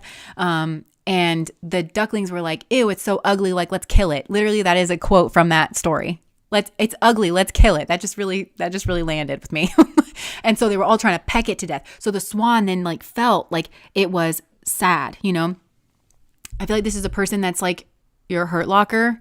Or if you are the swan, because energies can be flipped, then I feel like it would be a person who was amongst this group who was like pecking you to death because they are a gossiper. They were like, and that I feel like is a genuine maybe hurt locker. But then the swan, and I'm seeing Odette, like Princess Odette. Remember, she was a swan, the swan princess. And so she was like, you know, a young little girl kind of running around. And then she grew into this like beautiful swan. You know, she grew into this like very graceful, somebody here grew into this very graceful kind of person. And in part they're graceful because of the things that they went through. But like the star, I'm seeing like the star usually for me carries some type of distance. So it's like up and then moved into a distance. And so I feel like spirit is using this person who is a hurt locker to move maybe even multiple people in this group that were gossiping or pecking this person to death, to actually heal them and to move them forward into their own like helpful vibration. Because recognizing, oh wait, that person was this, the lover, the swan. They were beautiful. They were graceful. I feel like this person was just really misrepresented. This person could do no right. There was literally nothing that this person was going to do to make people love and respect them, because it was never about them in the first place. People were trying to peck this person to death because they were different. And maybe these people don't do well with their own difference. So when they see it, it's like they attack it. Or these people feel kind of, I don't know, less than or something than this person. And so they wanted to make this person feel ugly, you know? I'm not sure. But so recognizing, wait a second, that person was always very kind, very sweet, very beautiful, very different. They were always kind of the prize, I want to say. I don't think you should look at yourself like that. I don't think you should look at other people like that. But this person really had a lot more to offer, a lot more, I think, than like other people that were kind of around. And that is on any level here, like as a friend, as a sibling, as a romantic partner. This person was the one that had it going on, but they were just ganged up on. And so spirit elevated this person and then moved them away, and now they're kind of this like star, this and it could be that there's just this ghost of this person that they've kind of left behind. So it's like something that people just have in their mind to kind of like relate to. But so yeah, there's like a fragment, because we also have like the divine is heavily involved in this, like whatever this is, in order to try to heal this situation. And I think multiple people involved in the situation, even the ones that are like acting like very heinous here. There's the Wheel of Fortune energy here. This kind of does remind me of Jesha energy at the end of Scorpio, where they say if you praise Jesha, because Jesha in the Kali Yuga, which we are in, will come cloaked, maybe as an ugly duckling. And if you are kind to Jesha, if you invest into Jesha, if you don't pick on Jesha, you build your own fortune, is what they say. Like that, you are rewarded for pouring into that energy. But if not, then I feel like something here is like fragmented. It's just kind of, yeah. And so there could have been a lot said about this person is what I'm getting. And none of it added up. None of it like really made sense. And it's because nobody, I think some people were outright lying about this person because they wanted to get away with something, or they wanted to be this person. So they wanted to like knock their mate value is kind of what I'm getting. People were like kind of threatened by this person, or like their work value, or they wanted to knock them. And so some people outright made things up. For others, it's just they had a film over their own lens, because they could never just observe this person and their actions from a neutral place, or even like giving this person the benefit of the doubt. I feel like this person maybe was always giving people the benefit of the doubt, or could observe people from a neutral place, but people either refused. I just feel people refused to even observe this person from a neutral place. They never gave this person the benefit of the doubt. That's for damn sure. And they always viewed this person through like the lowest possible lens. And that's projection. That's when they were projecting their own, because they didn't want to take ownership of the fact that that was coming from them. The grossness in the situation was coming from them. Because that would be somebody who is taking accountability. That would be somebody on a spiritual journey, somebody who is on their path. And yeah, they have made mistakes, but they're turning it around. These people are not that. These people didn't want to deal with their inner turbulence. And so they made this person seem like they were the problem, and that they deserved the treatment that they were receiving. So these are people that I don't know what they got going on the outside, because maybe they're less attractive, or they don't have as much skills or something, but they're also less attractive on the inside, because this is a person who was always giving people the benefit of the doubt, which is not a neutral energy as well. Like, so they weren't seeing people from neutral, because I think that they would just be like, something's wrong with you and it's on you. Like, I don't know why you behave like this. I don't know why everybody thinks it's cool that you behave like this, but it's not. Like, so this is a kind of hurt locker energy. And it's a hurt locker because of competition here, and because of some type of like argument. But I also feel like there's people here that are messy inside. They're just like a tornado inside.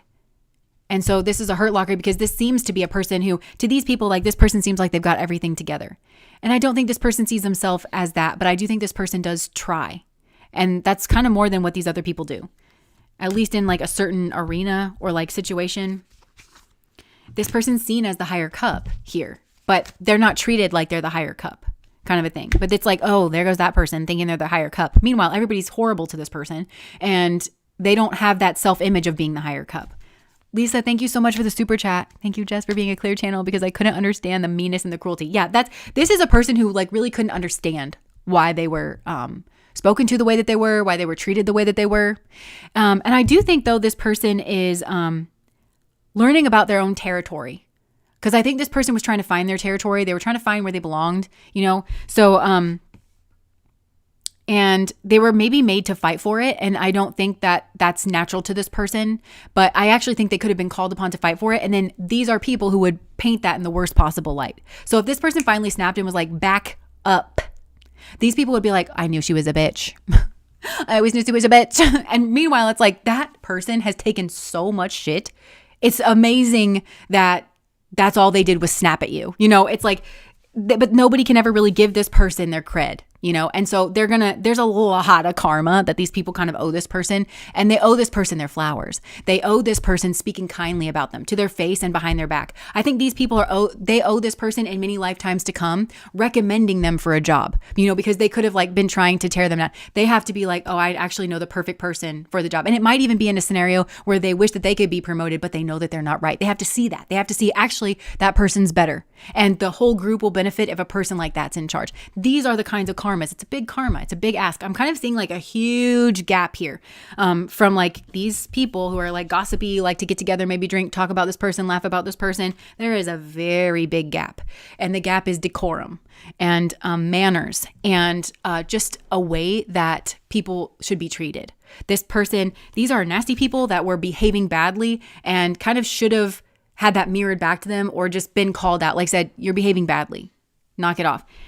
But instead, this person was always reflecting back the best traits of these people, and it wasn't helpful. So I think Spirit had to move this person away, because also Spirit is like, well, you're a great person, and I don't want that to change about you, that you give people the benefit of the doubt and you believe in the goodness of people, even when they've shown you something otherwise. That's something beautiful, and that's actually something admirable, which is kind of what I'm seeing this person's like being elevated. People are being made to see that this person is admirable, and that it's, yeah. And it feels like from a distance. Yeah. So they're going to start off salty though. So how does this like feed into the whole hurt locker thing? Okay. So I'm kind of getting like hurt locker doesn't have to be a romantic thing, because I'm kind of getting like there's people where this swan energy is their hurt locker, and they're like, they work in a workplace. They're somebody's friends. They're in this person's family, right? Like there's a lot of this hurt locker energy, because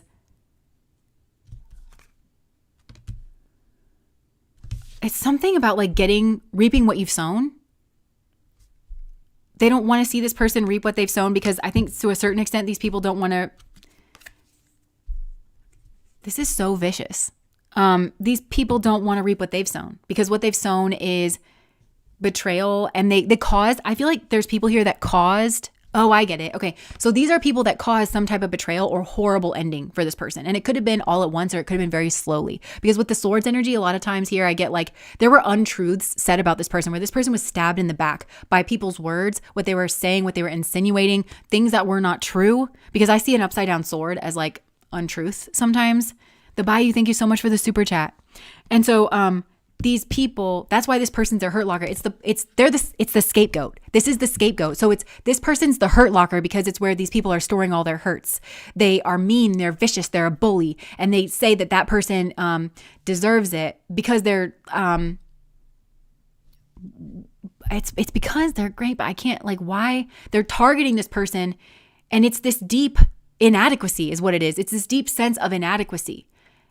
This person's not trying to lord it over anybody either. But I think these people are trying to act like that. So they warp this person in their mind. And when they're speaking about this person, they warp this person into this thing that in order to justify the horrible way that they're speaking about this person, treating this person, and ruining something for this person. You know, maybe like ending a job, ending a relationship. This is Sun and Gemini energy. And I'm getting a two-faced energy off of this. Justifying being two-faced to this person. And I think really it's because these people kind of know that they don't hold a candle to this person. But the movement here was these people can be like this person. You know, they have that in them too. And they're supposed to and I think maybe this lover energy saw that and tolerated too much. there's also just this sense of like, I'm seeing somebody push down, like push it down. Like there's a lot of karma. These people owe this person a lot of karma. And it's just like, it's going to explode this person upwards, I feel like, at some point. These are people that want to stack the odds in their favor. These are people that don't like fairness. Like they want to tell themselves, they attack fairness because in a fair world, this person would be chosen.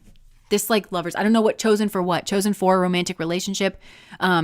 They would be flattered. They would get a promotion. This person, because of who they are, that would be genuinely fairness because this person is elevated in some way. I even hesitate to use the word superior because I don't think this person relates to that. And they actually have done a lot for this group. Like this is the teacher in the group. This is somebody who came in under violent circumstances. They knew that they were going to be treated in a vile way so that these people could get a look at themselves in the mirror. So yeah, this person deserves like some type of like elevation. But these people are afraid of fairness. They're afraid of justice and they kind of attack it because their fairness and justice is, that means they get shit. That would mean they get shit because that's what they gave. See, thank you so much. Upside down world. Yeah.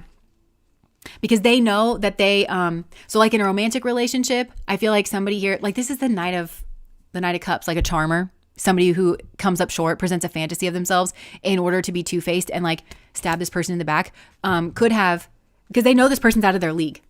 They know this person's out of their league. So if you are this swan, maybe your hurt locker is like a charity case. You would never say that, but that's the truth of it. These people don't want you to say the truth like that. And if you did, which is the truth, did you date a charity case? Oh my gosh, the Ace of Swords. The truth. Because you are like a very benevolent person. And so it's bringing about like you learning how to stand up for yourself and being able to be like, you're not on my level. And that's not mean. It's just the truth. You know, it's not mean because for 77 years, all I did was see the best version of you, a version that you refused to be. And I gave you every benefit. And so like people will get up close to this person and then gossip about them behind the scenes in order to elevate their profile. That's what'll happen here. So yeah, somebody came up short. Somebody didn't tell the truth. Something here was a total illusion of like being their friend or being like, and they like to be around this person though, because they feel like it elevates them in some way. To have a friend like this makes you look cooler, you know? To have a partner like this makes you look cooler, you know? Yeah, but it's all like a kind of manipulation. I feel like if you are this swan, maybe you were drawn into one of the other groups because it feels like the energy that's coming through is like group energy. And it's maybe the charmer, maybe from pile number 2, and maybe like that blend of like the record exec versus like, you know, in pile number 1. It could be, I feel like if you are the swan, you might be drawn into one of the other piles, but I feel like the swan energy, like you are, I think a lot of you are people's hurt locker for the reasons that I've kind of just described. And this also has something to do with truth. Oh my gosh, I get it because there's no truth spoken here is what I want to say. That's something about this dynamic because this lover's energy didn't speak the truth. They weren't like, that's vile. You're vile.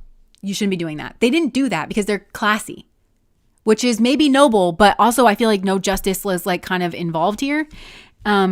Because these people kind of needed that or like deserved that. But this person, I think they are learning how to stand up for themselves and they are learning how to like, where's my territory and how I claim territory. And I think they're learning that they're their own territory. I think that a lot of people try to claim this person as territory. And it's in a lot of different ways. It's like, you're my friend. And it's like, I'm Jess. You're my friend. You are my best friend. You are my girlfriend. You are my boyfriend. Mine. You are mine. And so like this person has to be like, I am myself. I am my own territory. I know how to defend my own territory. Like kind of in a classy way. I just saw like a very elegant lady. My Mama's Broken Heart just came through from Miranda Lambert. There's kind of that energy here too. But it's like, go and fix your crazy and start acting like a lady. You should watch that music video. It's a good time. But I just saw her because she's like this very fancy lady. And I just saw her like take the napkin and like dab the corners of her mouth. You know, it's that kind of, there's a type of lady that's very elegant and very classy, knows how to play the social game. She's very happy to be, you know, kind and nice to you, but she can see exactly what you're doing. And she knows how to just like bop, bop, bop. You know, and like make you fall on your face. I feel like that's what this person's kind of growing into. That's like their vicious side. Something I just saw them again, like just kind of dab the napkin at the corner of their mouth. Excuse me. You know, like very much like that. But yeah, no truth was spoken. I also feel like the truth is not spoken over here, not because these people are classy, but because they wouldn't know truth if it hit them in the face. Because the truth of this person was very lovely. They can't acknowledge the truth of this person because they can't acknowledge the truth about themselves. So there's a bunch of gossip and a bunch of bullshit, and all of it's like very betraying. These people, they talk a lot, I think, and they never say the truth. And it's all like, betrayal, because the truth is that person is really great in a way that intimidates me. But I think it's actually supposed to, Spirit is saying, look what you could be. Look what you could be, or look what you could have.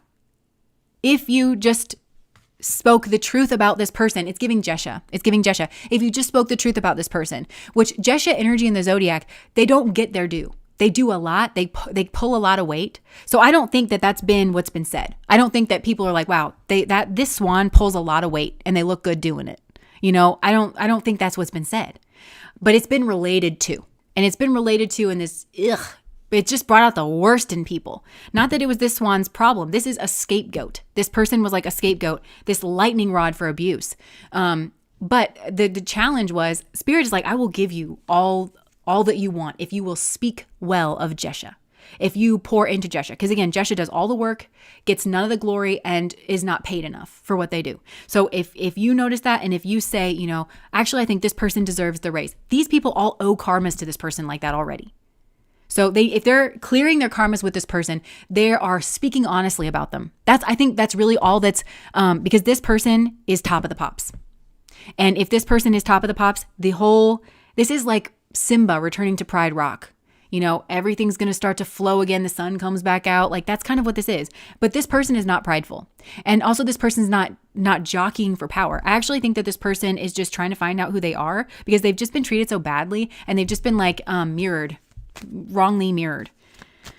And like I said, the divine is like up in this, and also like I feel like it's fragmenting maybe even this group, where there might be something coming out where it's like, I didn't say that. Like, this group might be kind of like, well, who I remember that somebody said this about this person. Where did that come from? Well, I didn't say that. I don't remember saying that. Like, no, but people did. Everybody added their bullshit to the pile is what I'm kind of getting. Or they knew the truth about this person and they like kind of kept quiet. This is all coming out in a reading that I have coming out too. Yeah, and so there's a group here. This is the only deck where the 8 of Cups are like completely smashed, because usually there's like an intuitive quality for me to the 8 of Cups where it's like you can just sense that something's kind of soured. Look, the cups are like completely broken in this, and there's a huge obstacle, and I feel like that was Spirit. And the obstacle is the way is what I'm hearing. The obstacle is the way.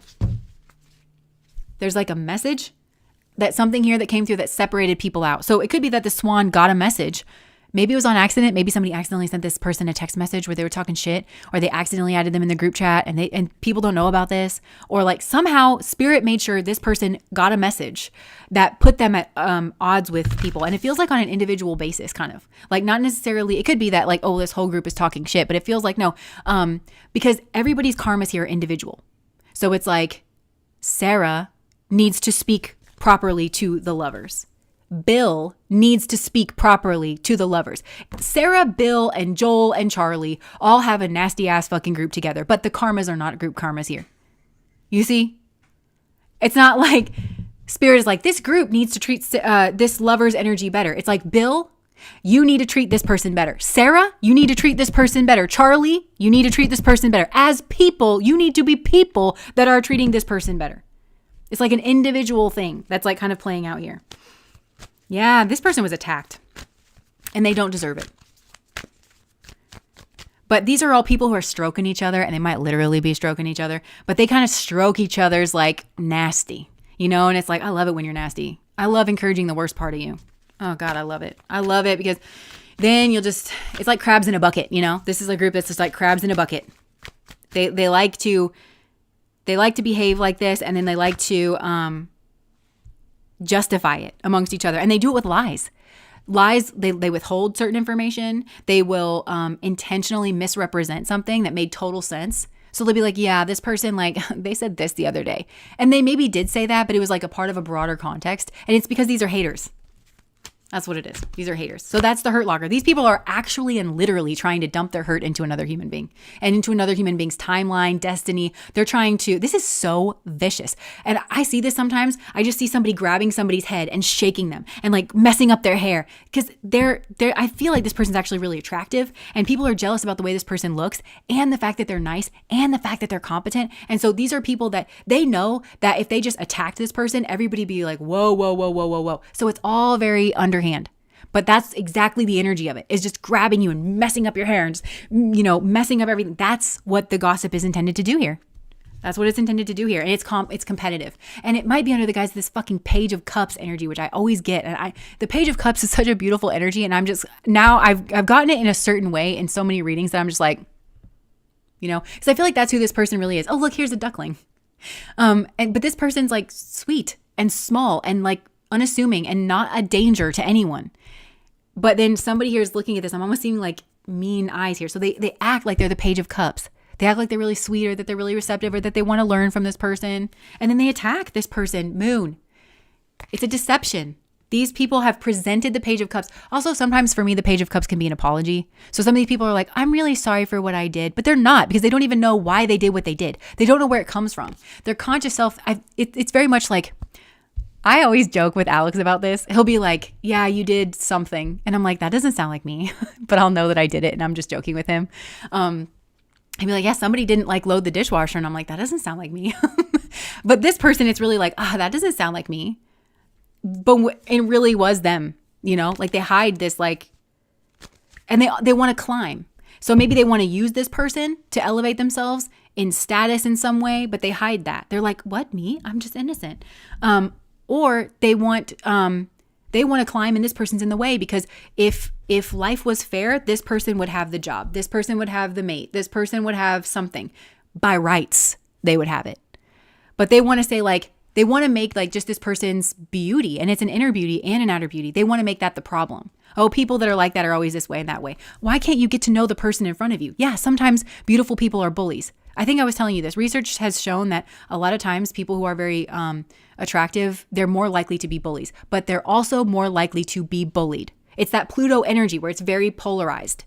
It's either like it's very attractive or it's very repulsive. It's those two things. It's a Pluto kind of energy because beauty can be a kind of power, And so I feel like this person kind of polarizes people. There's people that are drawn in and they're like, ooh, I really like, I need to use that. I need to have that. I need to be, and then it's like really repelling. And so you have these two energies just around this person kind of, at all times. But people don't want to say like, yeah, well, I want to use this person. All of this is Pluto. It's very subconscious.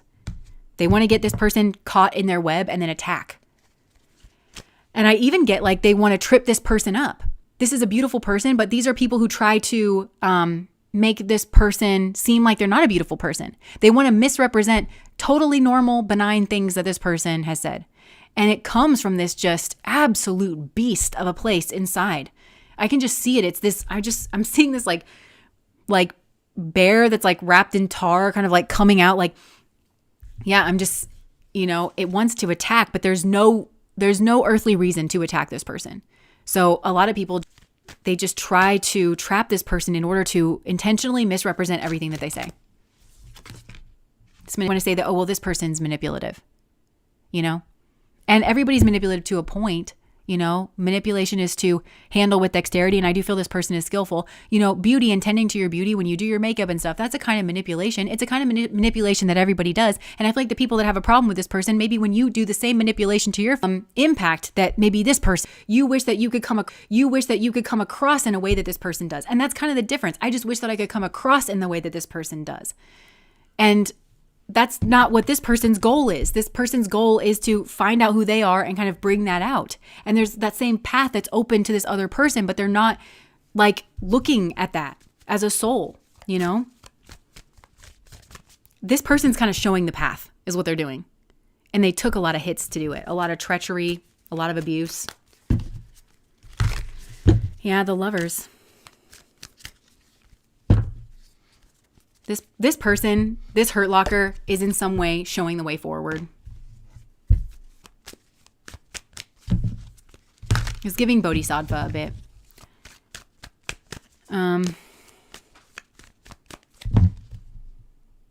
Yeah, this keeps coming out. There's past stuff here, childhood stuff. That's all like at play. People try to make this person not an option. It's, again, I'm picturing kind of like the ugly stepmother in the Cinderella story. Her whole thing is like she tries to make Cinderella not an option for the prince. And the prince could be a job, a promotion. So people here try to render this person not an option by confusing, by Seven of Cups, by confusing people about this person so that they can make themselves an option, or by confusing this person about, by confusing people about this person, about the friendships.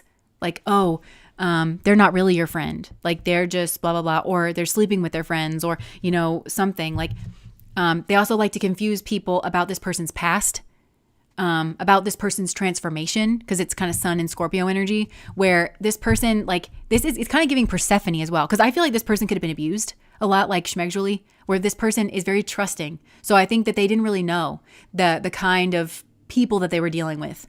And so this person could have been attacked in that way. There's trauma energy here. That Sun was obscured by that Scorpionic energy at some point. This like just deep trauma. It's got a Schmegžul quality to it, or like power. And then this person emerged a different way, where I think they're meant to own their own power.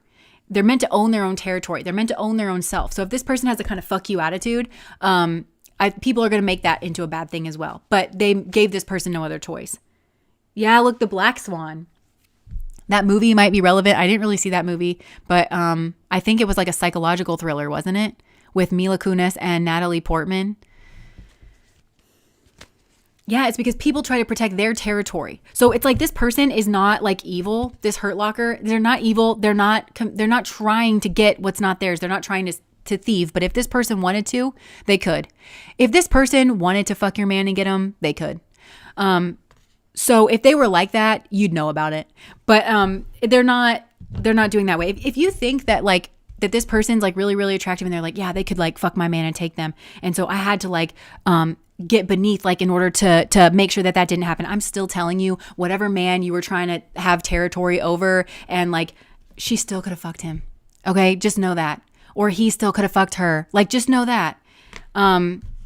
You didn't do anything. Like it was their choice not to.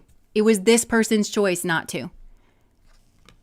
Or they could have spoke. I feel like this person, because of the way that people treat them, this person actually, if they spoke the truth, the actual truth, not the lies that these people have, if they spoke the truth about what these people are, what they said to them, what they did to them, how they treated them, it would actually end these people. If you were surrounded by safe, justice-oriented people, it would end like that. That's why these people are scared of justice. It'll make these people liars. It makes them manipulative because they know that's what's coming for them. If this person decided, so it's like a cycle that continues where they make people more afraid of this person, because now this person, like at first this person was just kind of a scapegoat. Like they were just kind of beautiful and benevolent, but then people started doing fucked up shit to this person. So now this person has like actual truth, actual evidence, where they're like, yeah, this person, yeah, they ganged up on me. They did some so-and-so and such to me. So it becomes a thing where we've got to keep this person down, because if they ever speak the truth, we're all going down. We'll never get work in this town again, I just heard. So it becomes this conspiracy around this person, and this person didn't do a fucking thing to deserve it. It just happens that these people are decrepit. So, and that's what Spirit's trying to show these people. And Spirit actually was trying to give these people an out from their own karma is what I'm getting. If, again, it's that Jesha energy. If you are nice to Jesha, if you promote Jesha, if you give to Jesha, that is a way out of your karma. The shitty, nasty karma that you have absolutely built brick by brick yourself. You know, you would be showing that you've learned your lesson and that you don't need to tear people down. But if not, you can eat shit and get what's coming to you.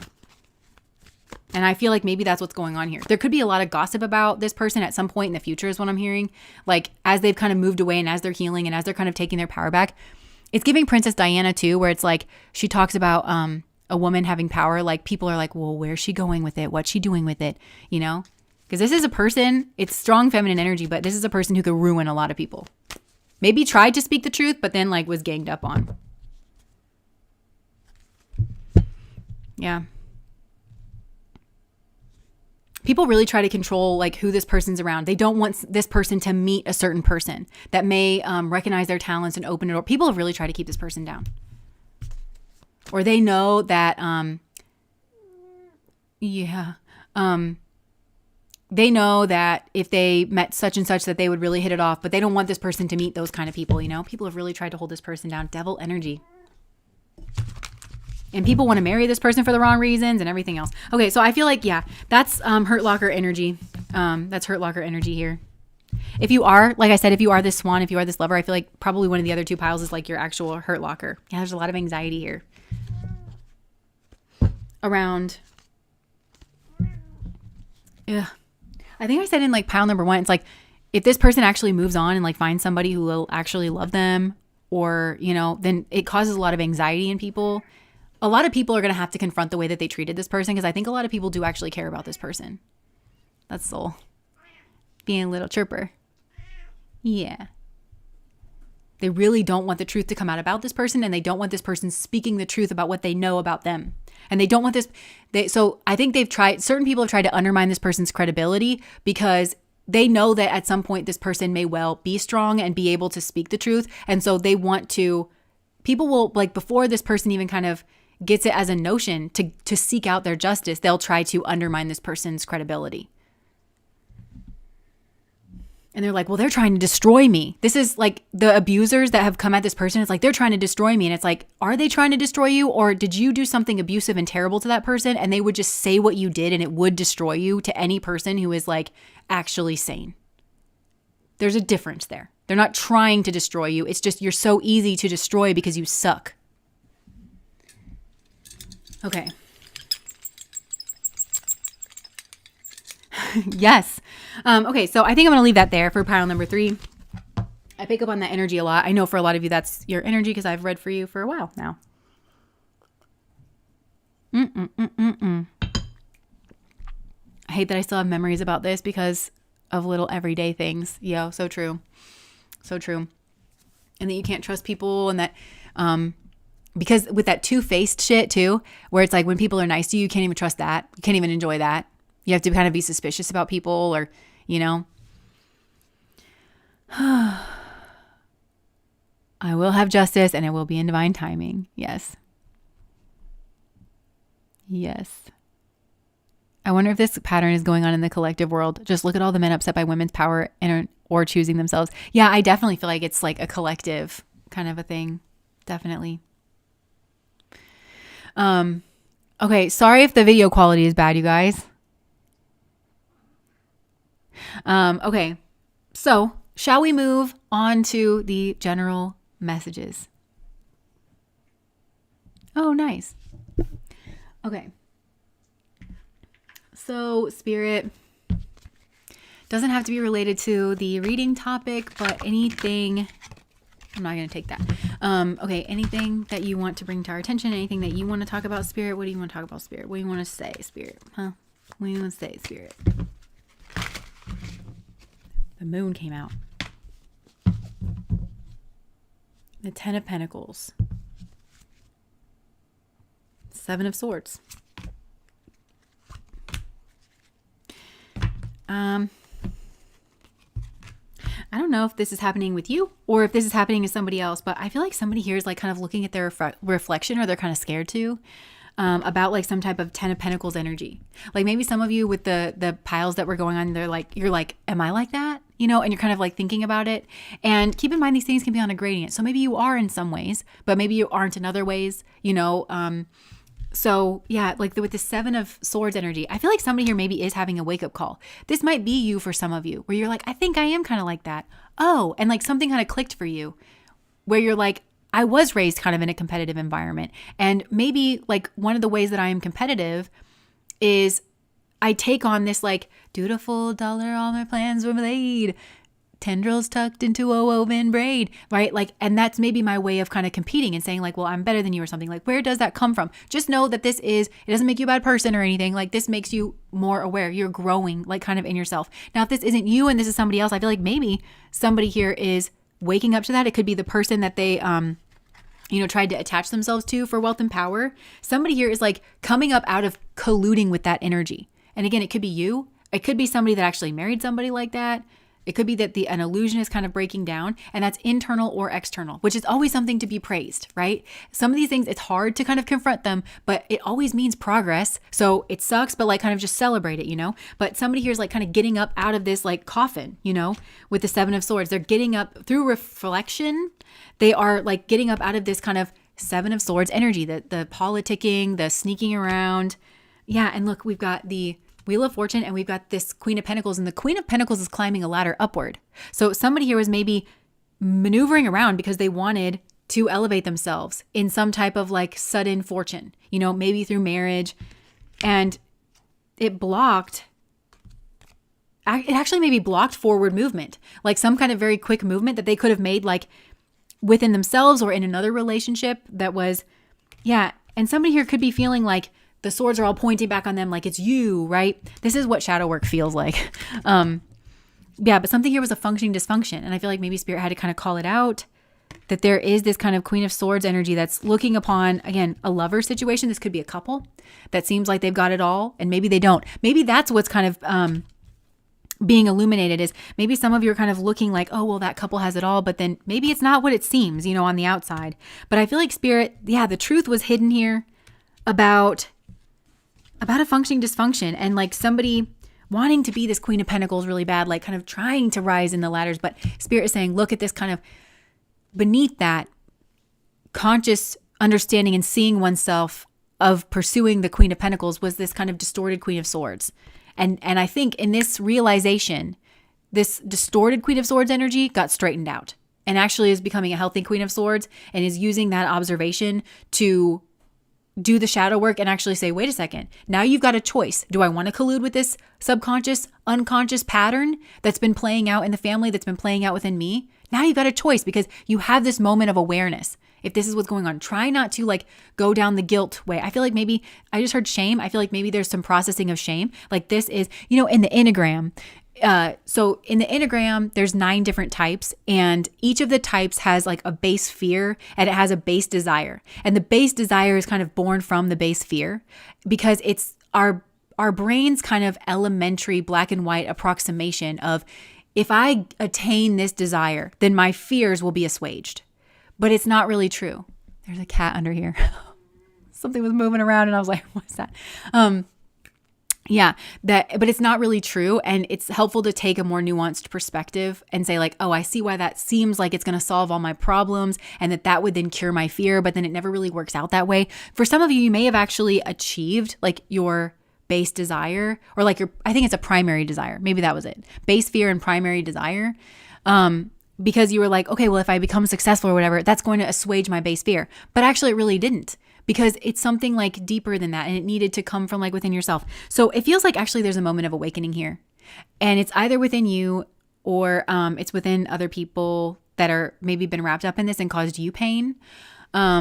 There's been like just this moment of awakening, and now they have a choice. I've become conscious of something. So do I want to continue to collude with this energy, or do I not? And this is always something to be celebrated. This is shadow work. And I feel like you're maybe pulling up some level of shame, and people in the chat can attest to this. Like, this is a group that does shadow work. And so it feels like shit, you know, and when you discover this about yourself, it's always kind of like, oh my God, is that me?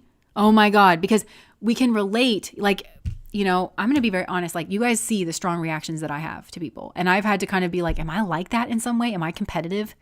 Am I manipulative in some ways? And of course the answer is yes. But I have such a visceral, like, kind of reaction to that, because I don't want to be that. And I don't like being manipulated. And I don't want to, I just want people to be truthful, so I know where I'm going. I just want what's meant for me. I don't want to build all weird karmas around me. I don't want to plant little ticking time bombs of karma that are going to go up and like, no, I want to just, even though it's hard, you know, I just want to face it. I just want to try to integrate as much as I can, because I see the folly in just trying to like kind of cover things up. I see that so clearly, but I think it's so hard to be like, I think I'm that way. I have my own brand of being that way. I have my own, because we're human and these are all just kind of like energies. So try not to be too hard on yourself, you know, like, but I do feel there maybe is shame here that's like, you know, pulling this up, and it's about what you do with it. You have this moment of clarity. And so you now you are truly a free agent. You are in this moment. If you're having a realization, you are truly a free agent. You've got a choice. Am I going to continue to collaborate with this energy inside myself, or am I going to let this kind of go back underground, or am I going to maybe consider doing something about it? Exploring why I'm like that and exploring what needs I'm trying to meet, or like what my base fear is that I'm trying to navigate around, and see if I can't come up with a better way, a healthier way, a more sustainable way, a more permanent way, where I don't have to partner with a karmic, or I don't have to chase after a karmic, or be surprised that I married a karmic. And instead I can just kind of go after the truth, like my truth, whatever my soulmate energy is. Or I just heard some of you have a dharma. For some of you, it's not necessarily a soulmate. Some of you have a dharma, or you have some type of truth that you're meant to share. Yeah, some type of Knight of Pentacles energy. Yeah, something here like that.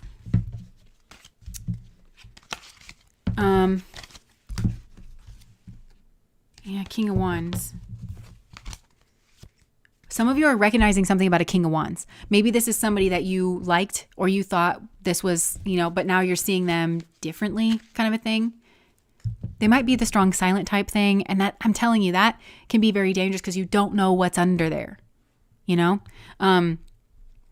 So maybe like you're like, I think this person's very like respectable or something, but you actually don't know much about this person. But when you kind of start to realize why they are the way that they are, it's like a betrayal, or it's a backstabbing, or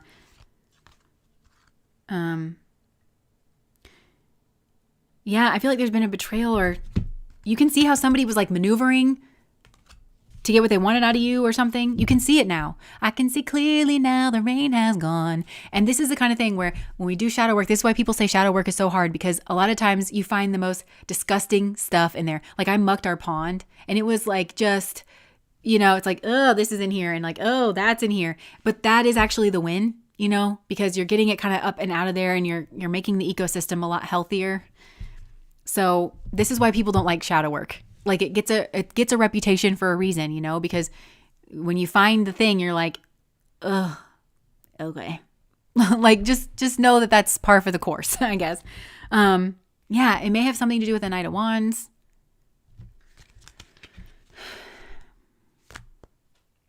Yeah, being competitive, somebody kind of coming in and out. Maybe some of you are realizing that you've been that way, or that's why you were sleeping with somebody, or I don't know. I think something that you thought was like respectable behavior in yourself or in somebody else was really just Knight of Wands, and you can see that very clearly now. And then it was kind of all based on competition, and you can see that very clearly now. But it was hiding itself. It was masquerading as something else. And if this isn't you, then I do feel this is somebody else. This is somebody that hurt you in this way, that is having they're having a moment of clarity. And it is just a moment. This is what I kind of call an enlightenment experience. So people are like, oh, are you enlightened? Or like, I'm not enlightened. I've had enlightenment experiences, because if I was truly enlightened, I would have that, like, that would be my base way of existing. But I have these like moments where I get it. I have these moments of kind of clarity. And from what I understand, the goal is to just make those moments closer and closer together and just like more sustaining. So somebody here's having this like moment of clarity where they can see the genuine truth of themselves and why they've been building the way that they have, what they're so afraid, that they're afraid of something, even if they can't, even if they don't know what they're afraid of. And I keep kind of getting the Enneagram. So if this is you, and you're like, well, how am I going to uncover like what it is that I'm afraid of? Because I can tell I'm afraid of something, and then I'm running away from something, and I'm trying to solve something, and I don't know another way to be. Maybe consider the Enneagram. Like try to figure out what your Enneagram is, and like look up your base fear, and then you can get on Psychology Today. You can go to therapy, like with a therapist, but you can like look into what that is and what pins it together. What does having a fear of this really mean? What is this thing? Like what goes into this thing? Like really try to understand it, and then understand how that links to your base, your primary desire. Because you probably chased your primary desire because something here was telling you that was going to be the answer, that was going to solve it. So you're not necessarily like doing it to be bad or to be selfish or whatever. Or maybe you think everybody's selfish or something, like, and you're kind of realizing that they're not, and that actually you are a certain kind of way, and you're that way because you're scared of something. That's what it feels like. I'm scared of something, and I'm exhausted, and I'm exasperated, and I feel hopeless, and I feel kind of at the bottom, and I feel like I have to start all over again. And welcome to the spiritual journey. Welcome to the spiritual journey. I saw this short the other day, and it was this cat, and it was on like a railway of a dock. And all of a sudden it just like jumped into the water that was like 8 feet down, and the water was like nasty and gross. And people in the comments were like, there is 0% chance that that cat was trying to jump into the water. There was 100% chance that he thought that was solid. He was so shocked, like, of getting in that water, and he had to like climb and, you know, climb up the post of the dock. But that's kind of, it's like a baptism is what I'm getting. Like you were jumping into something because you thought something was solid. Or maybe like this was this, I don't know, maybe this is this person. Like you thought you were jumping from one tier like down to the other tier. You thought it was solid like underneath your feet, but turns out it was water, and it was mucky water, and you got baptized, and it was like, oh my gosh. And then like all of a sudden you're swimming and you've never swam before. And it feels like that kind of an experience. Yeah. And like some of you feel like you have to backtrack. But that actually is the path forward. Some of you feel like, well, I've progressed very far down this other path, and you're recognizing like, I'm just creating more work for myself, because at some point I'm gonna have to turn around and kind of like walk back up. So I know this kind of sucks, but I feel like this is a blessing. This really is. And also it's important to look at it that way, because start seeing through the eyes of wisdom is what I'm getting. You know, it's a joy that you can see this for what it is now. It means you're making progress, that you're seeing this clearly now. Because some of you, you're seeing this through like this 5 of Pentacles of like, okay, I was lacking in the past, or I'm lacking, and I have to kind of retrace my steps. But at least you're on your right path now, and all the progress that you're making is genuine progress, and you are clearing your karmas, and you are actually building something. And I just heard you will receive sanctuary. If you go up this, like there is a sanctuary. Yeah. And okay, yeah, like something that you thought was a wish fulfillment wasn't a wish fulfillment. It's like you ran out of steam or something, or the spell wore off kind of a thing. Because I'm getting like these 9 of Cups. This looks like a night of partying, you know, and it's like, so everything was feeling good. And then like you wake up the next day and you're like, oh my gosh, I'm out at sea. I'm on a pirate ship. I'm very far away from home. Like what? Like, or I'm on my own. I just heard you're on your own, kid. You always have been. Yeah. And like, that's maybe like a shocking message, or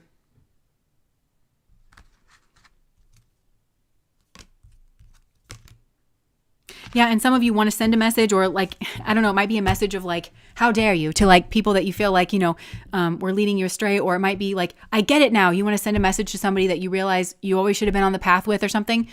I get it now. You were right. You were trying to tell me that my friends were shit and I didn't listen to you, or like, you know, but I don't think that's the move. I think the move is just kind of one foot in front of the other, feeling your emotions. And also it seems like you have options right now. Don't make a choice right now. Now's not the time for a choice. Now's the time for resting, self-care, relaxing, loving yourself, learning how to love yourself through this. Learn how to be your own best friend. Best friend loves you when you're down. And say, are you feeling worthless? Yeah. Are you confused? Did you make some mistakes many times in a row? Yeah. But I still love you, and we got each other. You and yourself. It's like, and that might be more than you've had in the past, actually. Because some of you are realizing that you partnered with people that don't really have your back. They're just a charmer. They're just or you were going after somebody that they really weren't going to be that solid footing there for you that you thought that they were going to be. And so now you have your own back, and that is actually progress. That's more than you had before, you know? Some of you are afraid that you're reaping what you sow, or somebody is. For some of you, I think this might be somebody here where like somebody's actually getting called out for, yeah, I think there might be somebody who can see this clearly. Could be a professional. Somebody could have been like living the high life, and now the bill has come due kind of a thing. And I think somebody might be realizing like that this was actually deserved, and it is actually fair. And they're going to get like, they're responsible for like the money that they spent. That's like another thing. They were spending somebody else's money. They were out like living the high life, and somebody caught on, I think, and maybe has like a forensic accountant that is so specific. But I feel like maybe there's something here like that. Like somebody here was like seeing the lack in it. They feel like they're getting what they've.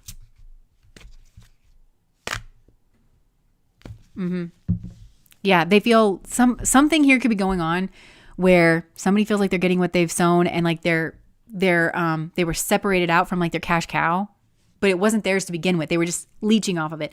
And so finally somebody was like, that's not yours. And like, you know, flung this person off, and this person's like, oh my God, it was never mine. Like, what am I going to do? Like, it feels like they're up in the air. They don't know where they're going to go. They don't know where they're going to be. Maybe they're thinking about like kind of traveling somewhere. They don't know like where. And I think this person's wanting to reach out for like a floaty. They have options, but now's not really the time. Like none of these options are real. And they need to be independent. They're coming off. It feels like somebody was like coming off of like a night of binge drinking, but it feels like this was a whole section of their life, you know?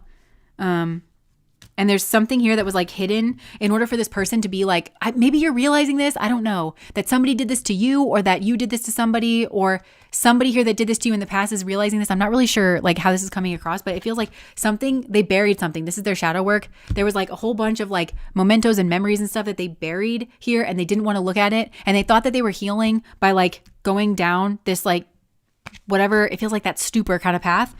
And in this box was like the Two of Cups.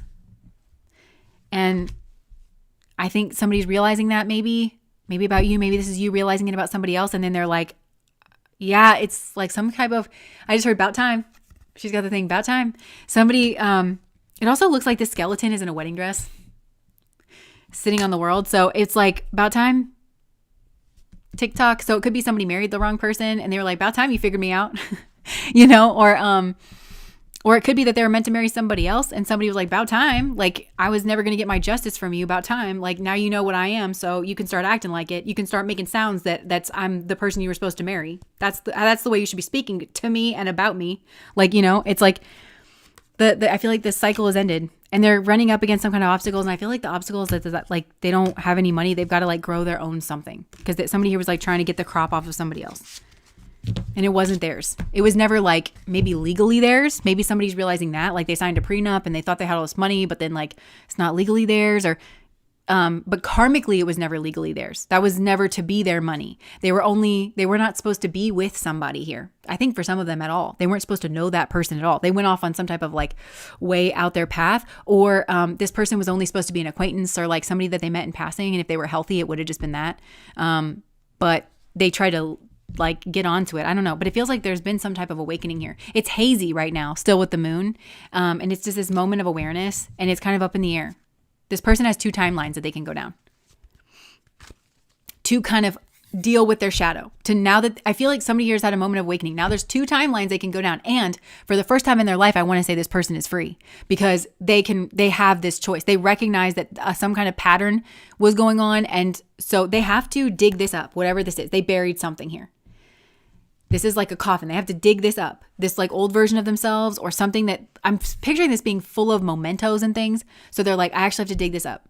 And I'm hearing spirit say there's two ways we can do this, but you have to kind of reap what you've sown here. There's like karmas that you have to deal with. There's two paths you can go. There's two ways we can do this. We can work together or you can go back to this karmic energy and like form some type of plan, but it's going to backfire is what I want to say. In a way that's like kind of blurry.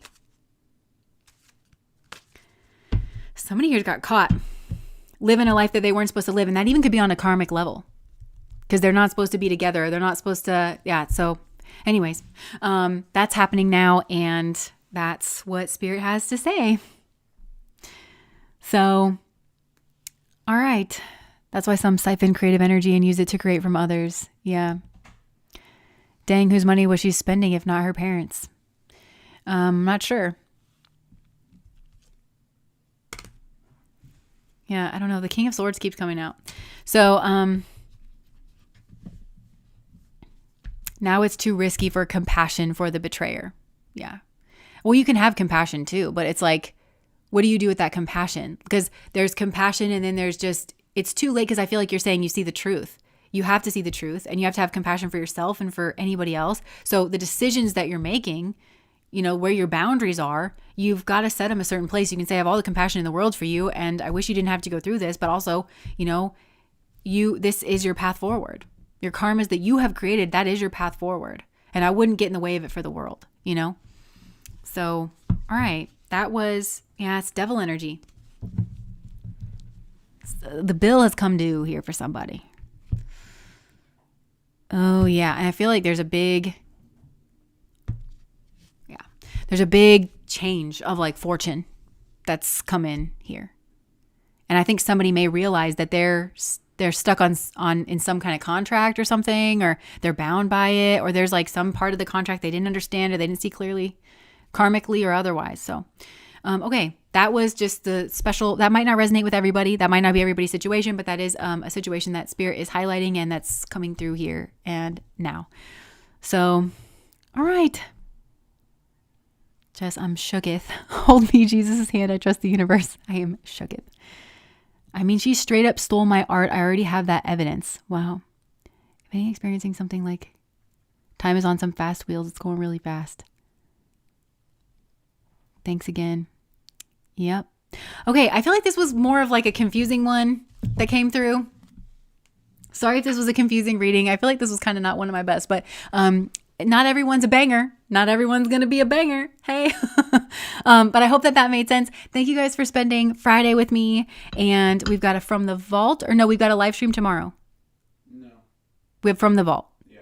Okay, we have From the Vault on Patreon tomorrow. So like an older way back, pick a card that we're going to pull up. So there'll be that. And I think that is that. And then next week, we're going to do the like, who is your soulmate? Who is like your heart opener kind of thing, which Healing salve for the heart kind of thing. Healing salve for the heart kind of a thing. Yeah. So that'll take 2 minutes to cover, and then I will just let the reading go where it needs to go, like I always do. That's kind of my style. So, all right. Thank you guys for being here. I hope you have a great rest of your day, and I'll see you when I see you. Bye, guys.